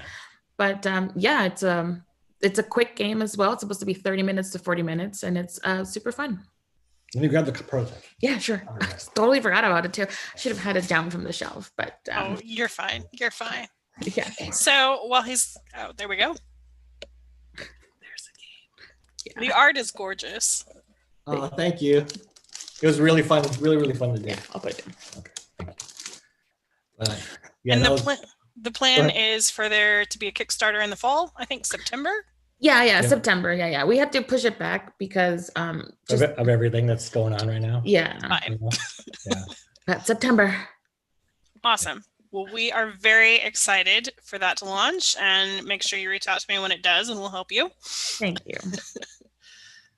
I noticed, Arnell, that recently that you had some pieces at some Gallery 1988 shows. Yes. I thought was super cool. I forgot. And I'm curious about that experience and the creative process between doing something for that's going to be sold through a gallery like that. Mm-hmm. That was funny. That happened during the beginning of the pandemic. Gallery 1988 has never done an open call artist. They always just curate the artist directly. But they had an open call in 2020, and Steph was smart enough to be like, "Hey, I'm here." You just share your work. That's what right. It's like an email. You submitted your stuff. And one day I got the email of like, "Hey, we're inviting you to contribute pieces to Gallery 1988." And I was like, I had to double, I had to make sure it was correct towards me, but it was like, it was pretty crazy. It was a really good day. For sure. And then once that happens, they give you a list of all the shows that they're having that year, and you kind of pick and choose what you want to do, really. And for my first show, The Rocketeer was an easy choice. That was like one of my movies as a kid, and then my latest project for them was for their Willy Wonka show, which is really fun. Yeah. But all of the pieces have been really great. The receptions have been amazing. Yeah. Are there any specific requirements? Are you allowed to use likenesses? Can you do whatever you want when you're doing that kind of? The gallery's been really, they let you do whatever you want. Cause I see our artists doing sculpture, just stickers, just all that stuff. It's really, I can't think of any limitations that they give us. Yeah, I was gonna say I'm the one that reads the limitations. Yeah. Maybe size-wise for sure. Yeah, there's certain size things. Sometimes certain shows need to have certain size. It's a small gallery. Yeah, well, but for the most part, they're pretty open to just kind of giving them any medium that you want. Right. Like you said, sculpture can be like something sewing, could be something crafty, could be digital, could be painting, like any kinds of stuff. So the fabric ones, yeah, that's right. Yeah, it's all kinds of stuff. And again, certain properties that you can't do. Right. Like certain animation stuff. Yeah. But besides that, like it's pretty open. Right. Yeah. Well, that's super exciting. I look forward to seeing some more of those and maybe seeing your name in some other galleries coming up. Thank you. That'd be Yeah, great. That'd be great. I'm excited about the Crazy for Cult show later on this year. Yeah. That's usually their biggest show. Yeah. And I'm gonna do. I'll be doing What We Do in the Shadows. Oh, fun! One of my favorites. I know. I love that. I love that was the other easy answer for me. I was like, oh, What We Do in the Shadows. I'm gonna do that one for sure. Well, thank you for that. Thank you for that tidbit because that just made my day there. Thanks. Yeah. And people are like, I've told a couple people, my friends, and they're like, are you doing the show or the movie? I was like, oh man, I want to do both, but I'm doing the movie version. Yeah. Have you guys watched the TV show at all? Yes. Amazing. So good. So good. The Superb Owl episode was fantastic. So you mentioned getting your stuff out wholesale now. What aspect of that side, the non-art, non-creative process of getting things out there was the most challenging or rewarding? It was funny. It was this whole wholesale thing was kind of done on a lark. A friend of ours referred us to a company and we kind of just signed up for it, not expecting much from it really. And then the orders started coming in and I was like, oh, I guess this is a real thing. And that felt really gratifying to have more people being able to see the work like just all over the country, that was so cool. That's so cool to me. Yeah, I think it took us a bit to realize what was happening in the sense of like, oh, we sold, because we're used to selling stuff, right? You're used to kind of having customers.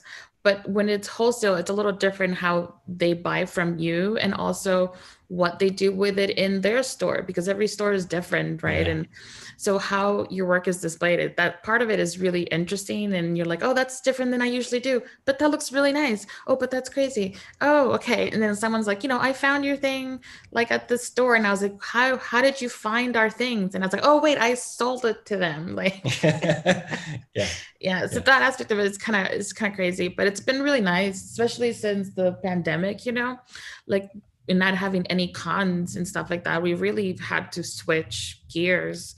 Right. And I think the way this is going, I think it's going to be something that we keep for a long time because it's easier to deal with. And now we are more accessible to people as well, all over the country, so that aspect of it is really, really nice. Yeah, that's been really nice. Mm-hmm. Did you guys find do you guys have any like supply issues because of, I know a lot of people were having supply problems as right. Tied up. No, we were lucky enough not to experience any of the craziness. Yeah, I'm pretty on top of that kind of stuff. Even during, she is like, Steph is on it. Carrie knows Steph is on it. Yeah. I think it's so awesome to hear that you guys were able to find like a successful pivot, something that you're even going to continue with, and also something that could really potentially change like the Kickstarter for the games. Like it's right. Yeah. That's really great. Do you handle all the logistics of the wholesaling yourself? Like, do you contact stores? Do you send everything out? Like, we send stuff out. I guess we do it. Yeah, we do almost everything. The contacting stores, we've done a few of them, but for the most part, there's like this whole thing for wholesalers online that they find us. So we make sure, it's kind of the same as a website. You make sure to tag everything correctly, and then when you go in there, they try to find vendors that fit kind of the products that they want. Yeah. And that's how you get found, basically. And most of these stores, like, they're pretty hip. They're on social media. Yeah, they're all like newer boutique stores, which is pretty cool. Yeah. And that's really nice of it. So, they tag us, and then other stores finds us, because all those stores have other friends that have stores and stuff like that. That's what I do love about it. It's all small business. It's all mom and pop boutique shops, small comic book stores, which I love. Like, my favorite one is because we visited it before we were even at that store. We went to Kate's Comics in Florida, which is a beautiful store. And I was like, I want to sell our stuff here one day. And then we got an order from Tate's Comics Yeah. just a few months ago. I was like, it was so crazy. It's a full circle for that, for Yeah. sure. Yeah, for sure. And what other ones too? Samurai Comics, which I forgot It's in where they're Arizona. from. Yeah, in Arizona. A couple of Cali stores too, which is cool. Yeah. There's a few more comic book shops there that are pretty big, and we're like, ooh. Well, Tate's Comics is a big one. Even I know that one here. Yeah. Here in Iowa. Yeah. That's an ultimate one. That's a great store. It's a great store. Yeah. I bought so much stuff there. Yeah, because we were visiting my friends. Yeah, we were visiting friends in Miami, so we just visited the store as well. Well, we have a couple of reader questions that I want to get to. So Trope Force asked, will there be a scaled down version of the Popcats fighter in the next Kickstarter? That's a scaled down version. Yeah, the prototype's pretty big because. Oh, I see. Yeah, we are definitely trying to compact the game as much as possible. Ultimately, we want like a play mat, so they just fold up, you know. For prototype's sake, we just had to print out the board and get everything printed so we could send it out to players, to reviewers and all that stuff. Yeah, because it's a little harder to get tablecloth or like mats done at the size that we need to at this point for prototyping. Right. So we couldn't, we're like, whatever, we'll just get the big box. But yeah, the Rio game box will be about probably half that size kind of thing. Yeah. Awesome. And then Trope Force also asked, they want to know what you think about NFTs, which is the hot button issue of the moment. It's so funny. Wow, that's weird. So NFTs, I had like a whole week of like deep diving into NFTs. I was like, what is this all about? And then I was excited about it because I was like, oh, this opens up a whole new venue for artists to sell their work. And then it kept going, and I was like, oh no, this is weird. This is terrible. Terrible. Like the change of I remember when you first told me, I was like, guys, this is awesome, new world. And then I kept reading about it. I was like, oh, this is terrible. Yeah, I was like, how's that possible? I'm like, oh no. So I feel the answer is we will not be seeing NFTs from you guys. No. Sorry, I guess.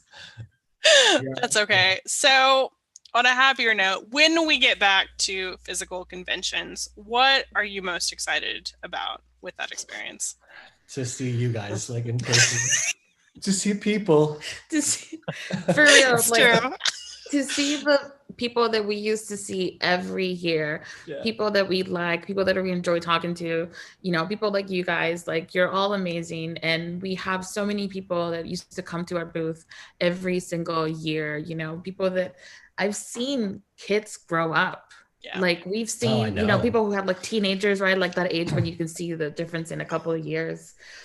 And I'm like, oh, I miss talking to those people. I miss seeing them, and having that energy of all the crowds and stuff like that. Although it's exhausting, right? Like at the end of the weekend, you're like, I am half dead. I don't know how I'm doing anything anymore. Right. But it's because, most of the weekend, you're just high on that. We're just feeding off each other's energy the whole weekend, and by the time it ends, you're like, just crashed. So that's what I think we most look forward to, just seeing everyone. That's again. Easily, especially after the year we had. I'm like, that's the easy question. Like, I just want to like chat to strangers all day. About anything. Yeah. Sir, man, you want to talk to me for a bit? Yeah. You're human, right? I'm human. Yeah. Let's talk about WandaVision. You mentioned one of my favorite aspects about the con is meeting people and like seeing them only once a year, but then you do that like 15 years in a row, and like you can see people. Right. And it's such a singular convention experience thing to like those people are like your friends, and you care about them and what's going on in their lives, even though you only see them physically once a year. It's still some of the best friends. Absolutely. Well, that reminds me, when we started doing conventions, just as an attendee, really, I was like, oh, this is going to be so cool. Seeing all this pop culture stuff and everything. And then when you do it often enough, you're like, wait a minute, that's not really what I come there for. It's more of the fans or my like people like me who enjoy the same thing, and it's yeah, it's pretty nuts. It's like, yeah, talking to people and experiencing things together Yeah. is like the fun part. Enjoying something together. Yeah. You know, because we're always like on our own TVs, like watching our own shows, and then it's like one time of the year we're like, let's talk about all this stuff together.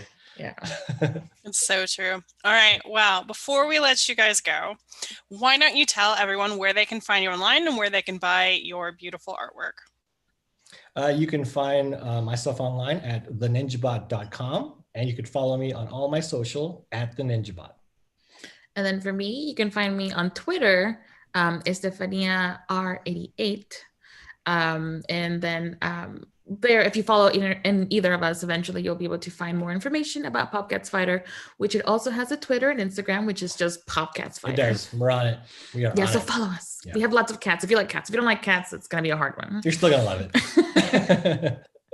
Perfect. All right. Well, thank you both so much for taking some time out of your Saturday to chat with Thank you, us. guys. Yeah, We thanks for miss you having guys. us. You guys are the best. Guys. Bye. Bye. And last but not least, we have Toddland.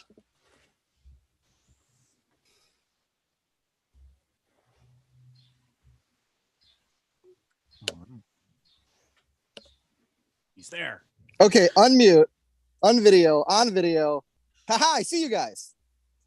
Nice. And Todd has gone the extra mile and actually gone to the Anaheim Convention Center. Nobody's here. I'm looking for you guys, and I don't see anybody. Well, I'm in Oklahoma, so It's kind of a very down weird. there. You know, if you give me 10 minutes, I can be there in 10 minutes. Well, it's going to take you 45 to walk around to get to where I'm at, but it'll only take you 10 minutes to get here, so that's good. Yeah, there's a COVID testing site here. Yeah. Up here. So they have it all kind of like blocked off, which is good, but all you really need to do is walk around it and you can get to where I'm at. So A lot of construction going on too. yeah, it's kind of a mess, but you know, at least I'm not on my couch right now, so I'm not complaining. very true. So I think anyone who follows our blog probably knows who you are, but for anybody who doesn't, tell us a little bit about Toddland. We do all the Bob's Burger stuff and Family Guy stuff and American Dad stuff, pretty much throughout the year, but mainly focused on all the exclusives for conventions. But anytime there's like a live event or a pop-up or like any special holiday or Pride or anything like that, we do it for all those guys. And the blog helps us push it all. Yes, we do. So what has the last year been like for you? I mean, we all know crazy, but beyond that. Right? It's just weird. I'd say weird has been the I don't know, the best way to describe it, because it's just like a hurry up and wait. And then like we just kept, all right, well, this is going to change in a couple weeks, and then maybe this will change in a couple weeks. And like it took like the first 6 months for us just to be like, all right, we're in this for 2 years of weirdness. Just don't plan on anything. And like I think it kind of changed how we do business completely. Like we just get up every day and, all right, what fires are we putting out now? And okay, that was enough for the day. We're going home. Like nobody's in the office. I'm the only one in the office. Everybody's working from home. It's just been strange. It is strange. Do you see light at the end of the tunnel though? Yeah, I'm pretty excited. Like almost our whole crew's been vaccinated already, so that's good. Wonderful. We're stoked on November for Comic-Con, whatever that looks like. We're in. We don't care if it's in a parking lot of a Taco Bell. We're going.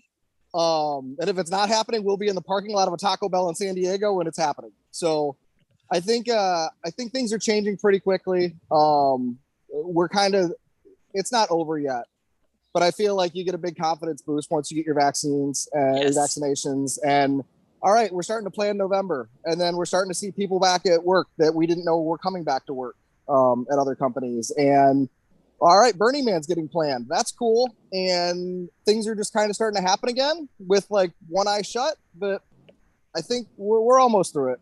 We got a couple more months, but. So I think what people want to know though is, what can you tease about this year's Bob's Burgers collection? I was at the office right before I came over here to be like, all right, what's approved and what's not approved? Yeah. So I did send you guys an email really quick. I this saw, morning. I did see, I just didn't reply, but I saw. so you guys can see what's happening. But we're still waiting on approvals on a couple things. They should all be fine, but we always kind of push the boundaries a little bit with what we're allowed to do. So we're waiting on t-shirts and totes. Yes. But stickers were approved this week, and then all of the pins and the necklaces were approved this week. Oh, good. So we're really hoping it'll all go online. We're hoping to tease it on Monday, obviously through you guys, and then we'll put everything up online Tuesday to sell, probably at like 10 a.m. We'll probably keep it selling for a week, like we always do. So the t-shirts they're usually extra small through 5X, but there's some blanks we can't get in every size. So like always, if it's not listed on the site, just email us. Yeah. Like we might not be able to get you a 3X in burgundy, but we can maybe get it for you in blue. So we can do that. So it's the normal stuff we're up to. We are making fun of the current situation a little bit. We crowdsourced our burger of the day this year again. And one of our Twitter followers, Sonic Nomad, he's actually the one that nailed it. So our burger of the day this year is He's a cool guy. He's hilarious. So and he wrote it. And we were just like, oh, forget it. Like A++++. He's got it. So there's the one this year is the Walk from Home burger, served with stir fried veggies, takeout only, or delivery only, because you're working from home. You can only get it delivered. Yep. So that's the big one this year for us. So we got that one, and then we do have a second burger of the day in t-shirts, but we're only doing the one pin, and that was the sex feta way burger. Order it from way over there. So we got 2 t-shirts. That are the burger of the day. There'll be timed releases next week. And then the one we did for San Diego was the SoCal distancing burger. And that was our biggest t-shirt we've ever sold. Oh, really? I didn't know that. Yeah, neither did we until we looked up the numbers this week. And we were like, oh my God, that's the shirt we've sold the most Bob's Burgers t-shirts of everything. So we did 2 this season. Makes total sense. Well, Yeah. I have seen all the designs and they are awesome. So I know people are chomping at the bits to see them. So hopefully Monday we'll have that for you. Fingers crossed. We're hoping. Yes. Yes. So you said that Sonic Nomad's suggestion was just like a slam dunk and you were like gonna go with it right away. But have there been other times where it was a little bit more contentious as far as what you were gonna do? Or you always ask for suggestions, but like how hard is it to decide on one? It's super hard. So what we do is we get suggestions and we're kind of dumb because we put it out on all the platforms. So everybody rolls through the Twitter comments, everybody rolls through the Facebook comments, everybody rolls through the Instagram comments, and then we get emails too. So we get probably around, I think, 200 of them to pick from. So we put them all on a big Excel sheet, separated by like where they came from. Some of them are duplicates a little bit, and there's some crossover. Some we absolutely can't use. And we kind of narrow it down to like our top 5 favorites, and then we pick like our favorite. And then we send it over to the writer's room, and the writer's room will go through it. They'll be like, yeah, that's your favorite. That's not really your favorite. This one's your favorite. We're like, okay, that's our favorite. So we work directly with the show and all the writers, and they help us narrow down to which ones it'll be. Or we'll be like, it comes with stir-fried vegetables, and they'll change it to stir-fried veggies. So like there'll be little tweaks and stuff, but it's kind of fun because the fans are involved, and then we get to pick, and then the show's involved. So it's hard to narrow them down. But when you see one like Walk from Home, you're like, yep, that's it. Because like it's really hard to do like pandemic COVID merchandise without like making light of the situation. So that's why we wanted to do like the Sex Fed Away burger, the SoCal distancing one, the Walk from Home. Like there was a lot of like vaccine ones that were suggested and stuff, but that's kind of a bummer. So we kind of wanted to like acknowledge the situation's happening, but still make it a little bit fun. So yeah. Because at the end of it, that's going to be the thing that ends up on American Pickers 20 years down the road from now is like, oh, this is a pandemic shirt from a comic convention in Anaheim that never happened. Like that's where these will end up. Can you think of any suggestions that were funny, but maybe a little too repulsive or disgusting? There weren't really any gross ones. We get a couple political ones that roll through, and that's always kind of weird because that's just not us. Like we're on everybody's team and we make cheeseburger wallets. So like we don't really get involved with like campaign stuff or anything like that. Like we don't want that on a shirt. Like that's not really Bob's. But yeah, there wasn't really anything gross. There's some that don't make any sense that we just kind of wonder if we're missing the joke or like we don't know what somebody was smoking when they wrote them, but we were like, okay, that's a good idea. Like we'll put it. We still put it on the Twitter list and send it to the show, but. Yeah, there's some that bubble at the top, and then there's some that we're just like, I don't get this one. So, but it's a fun thing, like, and like it's become our tradition. Like everybody knows that's the shirt and the pin, like to get from the con. And now, yesterday's is coming in super strong with like the pin of the con for San Diego, and then that damn Agatha pin this week is amazing. I know. Yes, it was so good. I don't understand. Yeah. I've said this 4 times now. How it is not sold out yet? Like. We're friends with them. We know how it's not sold out yet, but fair enough. It's good. They made enough to make sure people got them this time. Kind of like what we're doing with the Burgers the Day pin. Like we want to make sure everybody has it because just now our pins are starting to flip, which is weird because that's not why we make them. But now people are hitting us up like, oh, do you have any of these old ones? Can we trade this one? Can we do this? And I'm like, it's not an NFT. I don't understand how this works. Just buy it for $10 when we have it for a week. That would be a good idea. Actually, mentioning yesterday's, that was actually going to be my next question. Noticed that you tweeted about them and promoted the Agatha pin, and you just mentioned that they're friends.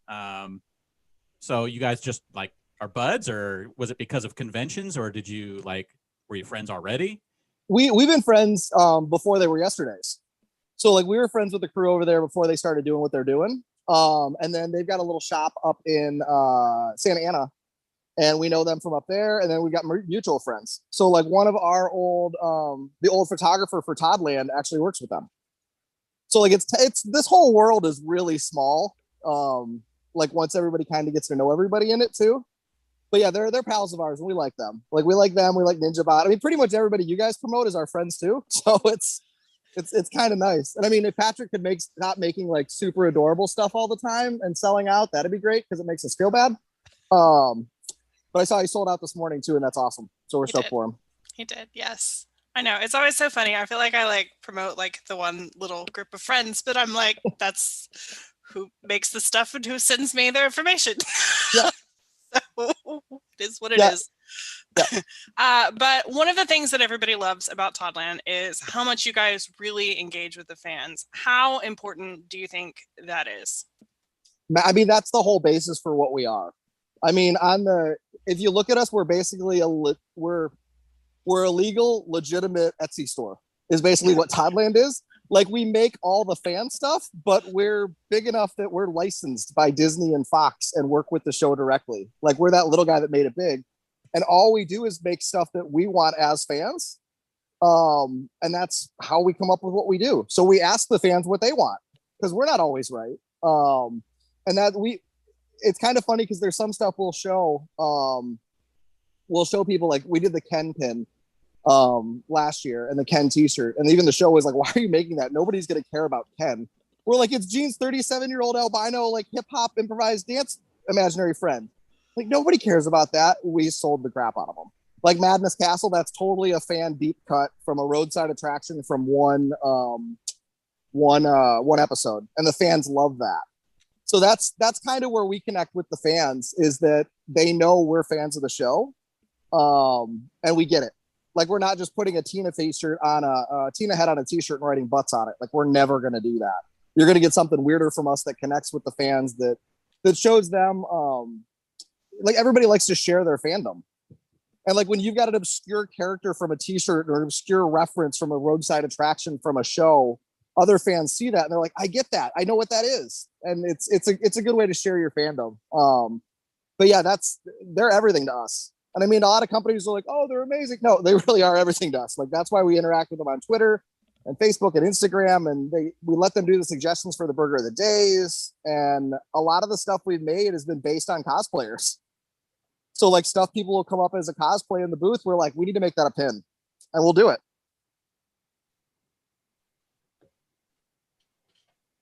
I think that now you have the 3 licenses right now. Yep. Are you like looking at some point? Do you want to expand? And if so, is there any license that you really want to work with? There's another one that we're just waiting on paperwork on right now. That I think everybody can already just assume we're going to do. It's very similar to what we do now, and maybe set in Alaska. But it didn't happen in time for WonderCon. So we are, that's on the docket for Comic-Con if we can make a few things happen. We're really just waiting for paperwork. And then we're working with Robot Chicken. So we should have some Robot Chicken stuff later this year. Awesome. Yep. So that'll be cool. And then we do have a couple, there's one massive thing we're working on we can't talk about. But again, like we've worked in this industry and in LA long enough to know it happens when the check's cashed or like when the contract has been signed and it's dry. That's when it happens. So it's 99% done, but we're just not letting ourselves get excited about it. But that'll let us work with pretty much anything we want, which is going to be really, really fun. Terrifying, absolutely terrifying. But really fun to be able to do what we want with it. So it'll be good. Have you seen any challenges with supply chain, distribution, anything that the time that we're going through in the pandemic has kind of messed with your business and the way you do business? Yeah, I think anybody who knows us or ordered anything from us from Comic-Con last year knows that it was a complete disaster. There is no supply chain and there like are no logistics right now. Like everything is literally made up on the fly and it changes whenever it feels like it. Like it'd be great if UPS could deliver anything within 2 days of what we pay for, but you just kind of accept you get it when you get it, if you get it. So we've shipped everything. We've switched from shipping everything by sea to air, which costs about 5 to 10 times more. But if it's on a plane, we usually get it. If it's on a boat, it'll sit in Long Beach for an extra month. Or in the Suez Canal for who knows forever. How long. For indefinitely. Like I feel, but that one bulldozer guy has a Twitter account now. Oh, really? So he's tweeting and Instagramming. He's like, I'm the bulldozer guy. So now it's just him tweeting the whole thing. So it's kind of funny. I mean, we feel bad and the whole global shipping economy's collapsed, but you know what? After this last year, just laugh. Like we're screwed. But yeah, for now they've got, for now we're okay. Things are delayed a little bit. Just in terms, it's less supply chain delays for us now. It's more just like internal delays because everybody's working from home and everybody's been working from home for a year and we're kind of over it.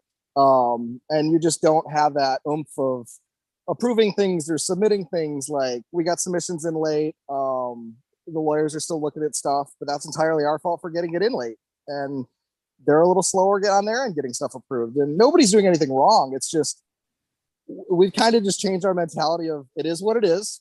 We're going to do the best we can. And whoever's on the other side is going to do the best they can too. And we're not going to yell at them. Like, hey, I'm not going to get to this for 3 days. Okay, you're not going to get to it. It's okay, you're going to get to it in 3 days. Cool, we'll take it. Versus this is going to be 2 weeks. So I think it's just a whole new approach to just how things happen. We're fun and we're happy, but we're pretty aggressive when it comes to like getting stuff done. And it's a whole new world for that. Like we should be building the November Comic-Con booth right now. We don't know what it is. We don't know when it is. We don't know what it is. Is it 40 feet long? Is it 10? Are we in a parking lot? Like, okay. We find out October 1st, then we'll figure it out then. So we've learned to just not stress out about that stuff anymore. Like the situation's going to unfold when it unfolds and we'll do the absolute best that we can when we get it. And if it's not good enough, then sorry, like it's the best we can do right now. So I mean, the good news is it's definitely not just you. I mean, everyone is experiencing the same kind of issues. And quite frankly, when even Funko is like, yeah, we'll announce our exclusives that weekend and we'll put them up a month later. Oh, well, like, it just is what it is. And that was like, I mean, I was so excited when I see that post. I mean, I'm super sad for everybody, but I was like, oh my God, Funko's delayed. This is our window. This means we can be delayed. Like they know what they're doing and have billions of dollars and thousands of staff. And they're still if Funko can't get it in time, then that means there's nothing we can do.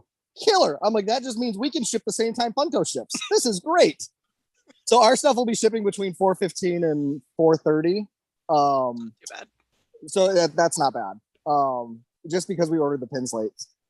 So in this season we are doing the pins. They're all limited edition, like they always are, but we are announcing the numbers when we put them up now. Because usually they're open order and we order afterwards. But now we're ordering ahead of time so we don't have to wait for the pins to come in to ship. Makes sense. And all of that information will be in our Monday post because I already know it. I'm like, it may already be written and just not sent yet. That's right. That's okay. So let's talk a little bit about conventions. Obviously, like, we know nothing. We don't know if November will happen. We don't know when it is. Like you said, we don't know what it's going to be. But what do you personally think? How do you think conventions will be, quote unquote, different moving forward?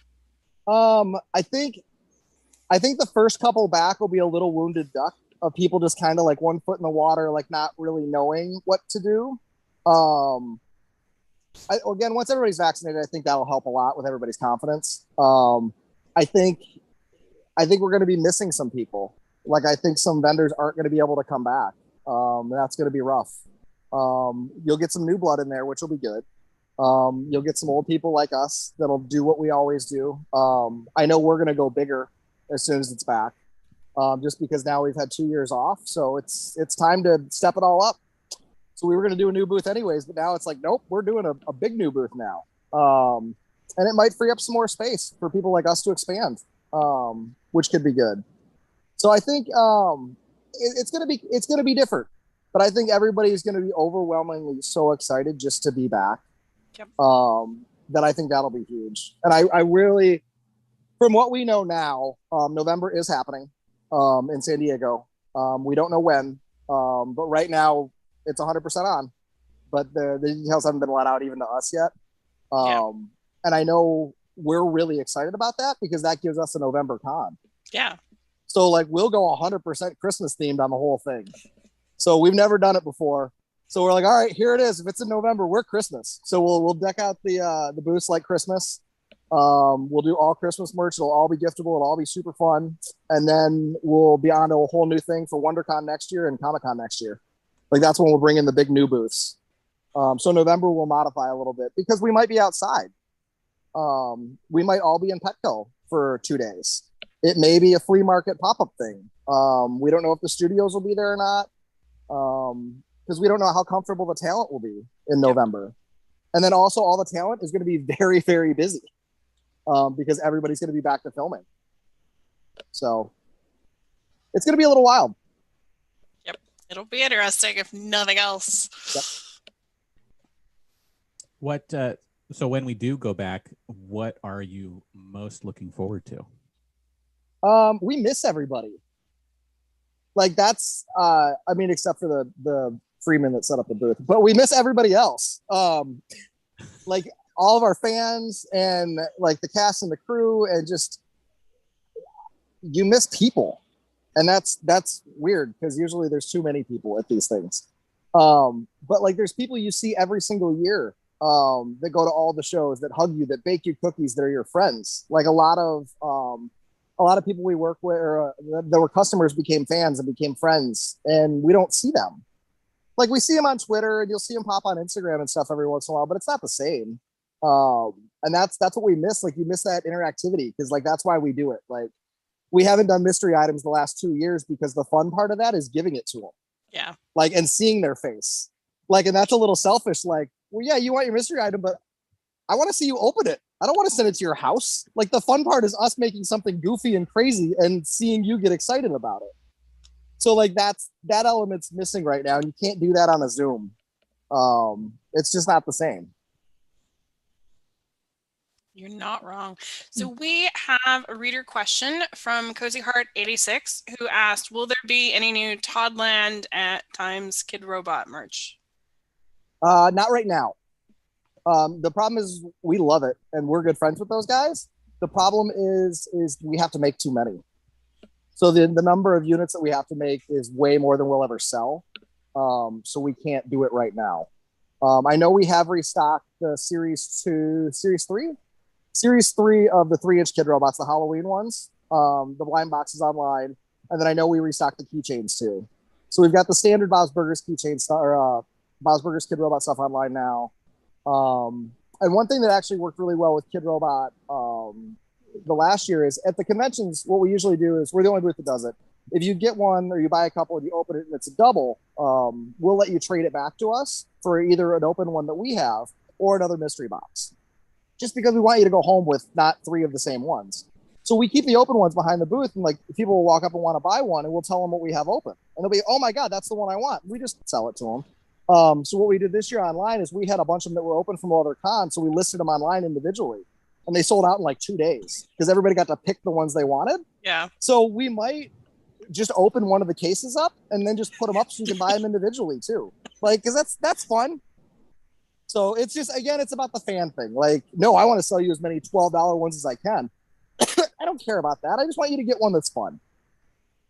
So, but yeah, we love Kid Robot. Right now, there's nothing in the pipeline with them, but it's never a no with them. So, awesome. Well, is there anything else before we let you go that you want to make sure we mention? We're sorry for not having everything on time because that's our fault. But it's normal for us.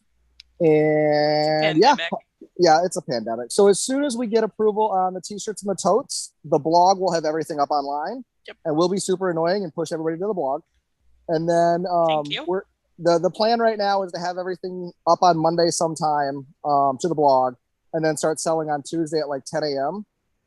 It shouldn't be a mad dash because we know the numbers we sell. So everything should last at least a full day. The t-shirts will last a week because those are a timed edition. Yep. Stickers are an open edition, so those we keep for the whole year. So everything should be pretty good. The sooner you order, though, the sooner in the list you ship. Yeah. So if you order first day, you're going to ship the first day we have everything. But yeah, so Wondercon's next right now. So we're in March. That's going to ship second week of April. So like April 15th through the 30th. If you see a size online that we don't have, email us. Yep. It doesn't mean we don't want to sell it to you. We definitely do. It just means we probably couldn't get the blank in that color. So instead of getting a dark green shirt, you might get a light green shirt. Just email us. We'll work it out for you. And then next month, it'll be May. We're releasing all the Bob's Burgers Pride collaboration again. It's all going to benefit the It Gets Better project again this year. We're stepping it up. We're working on some new stuff like labels on the shirts and some new tie-dyed stuff, and it's going to be cool this year. So we'll do that early May, and then that'll ship by the end of May. That way everybody has it for Pride Month in June, because we might be seeing parades and stuff again this year for Pride Month. Like things are starting to open up a little bit. So we got that going, and then there'll be a couple. Then next one, big one is July for Comic-Con, and then we'll do a Christmas release, most likely at Comic-Con November.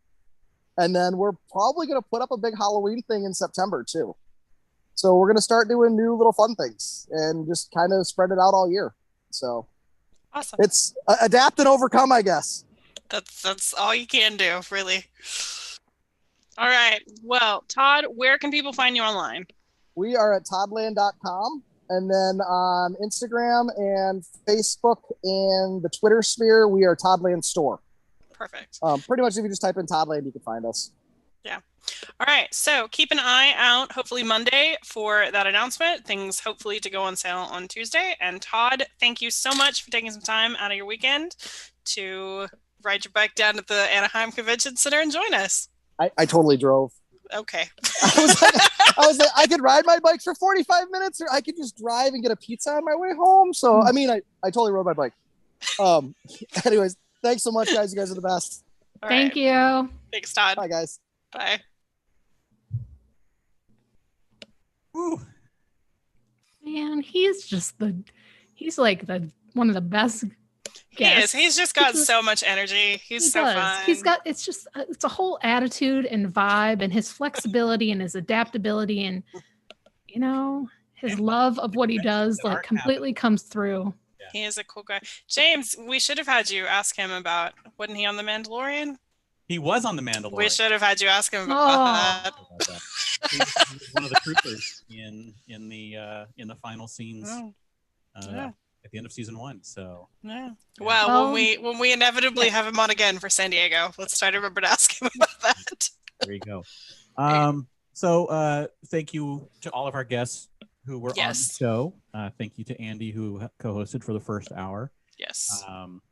So a little bit of news. We will be doing SDConCast season this year, just like last year. It will be a shortened truncated season. Yes. We're going to do basically just one episode a month leading up to the show.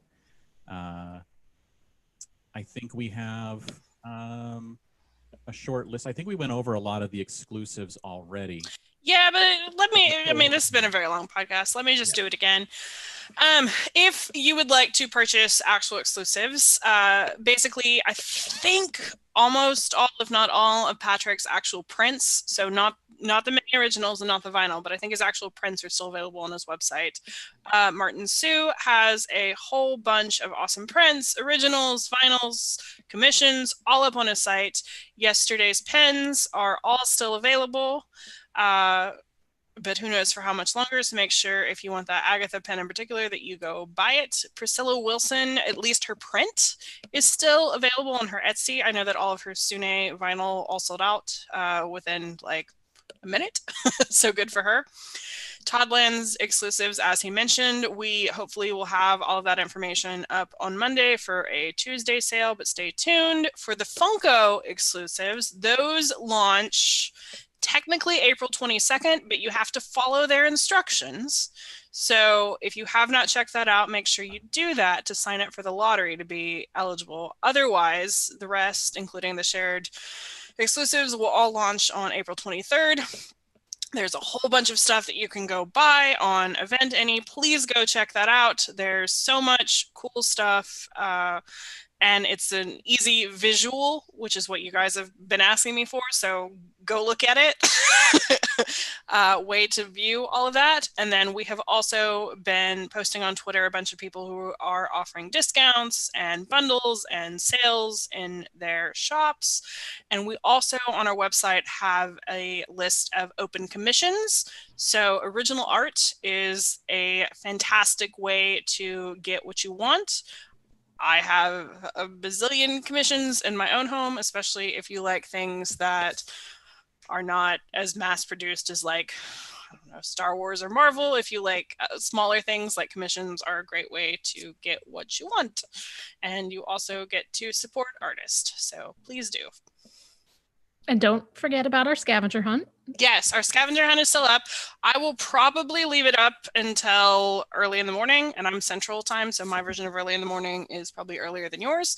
But after that, we will post the answers, and we will pick a couple of people at random to win.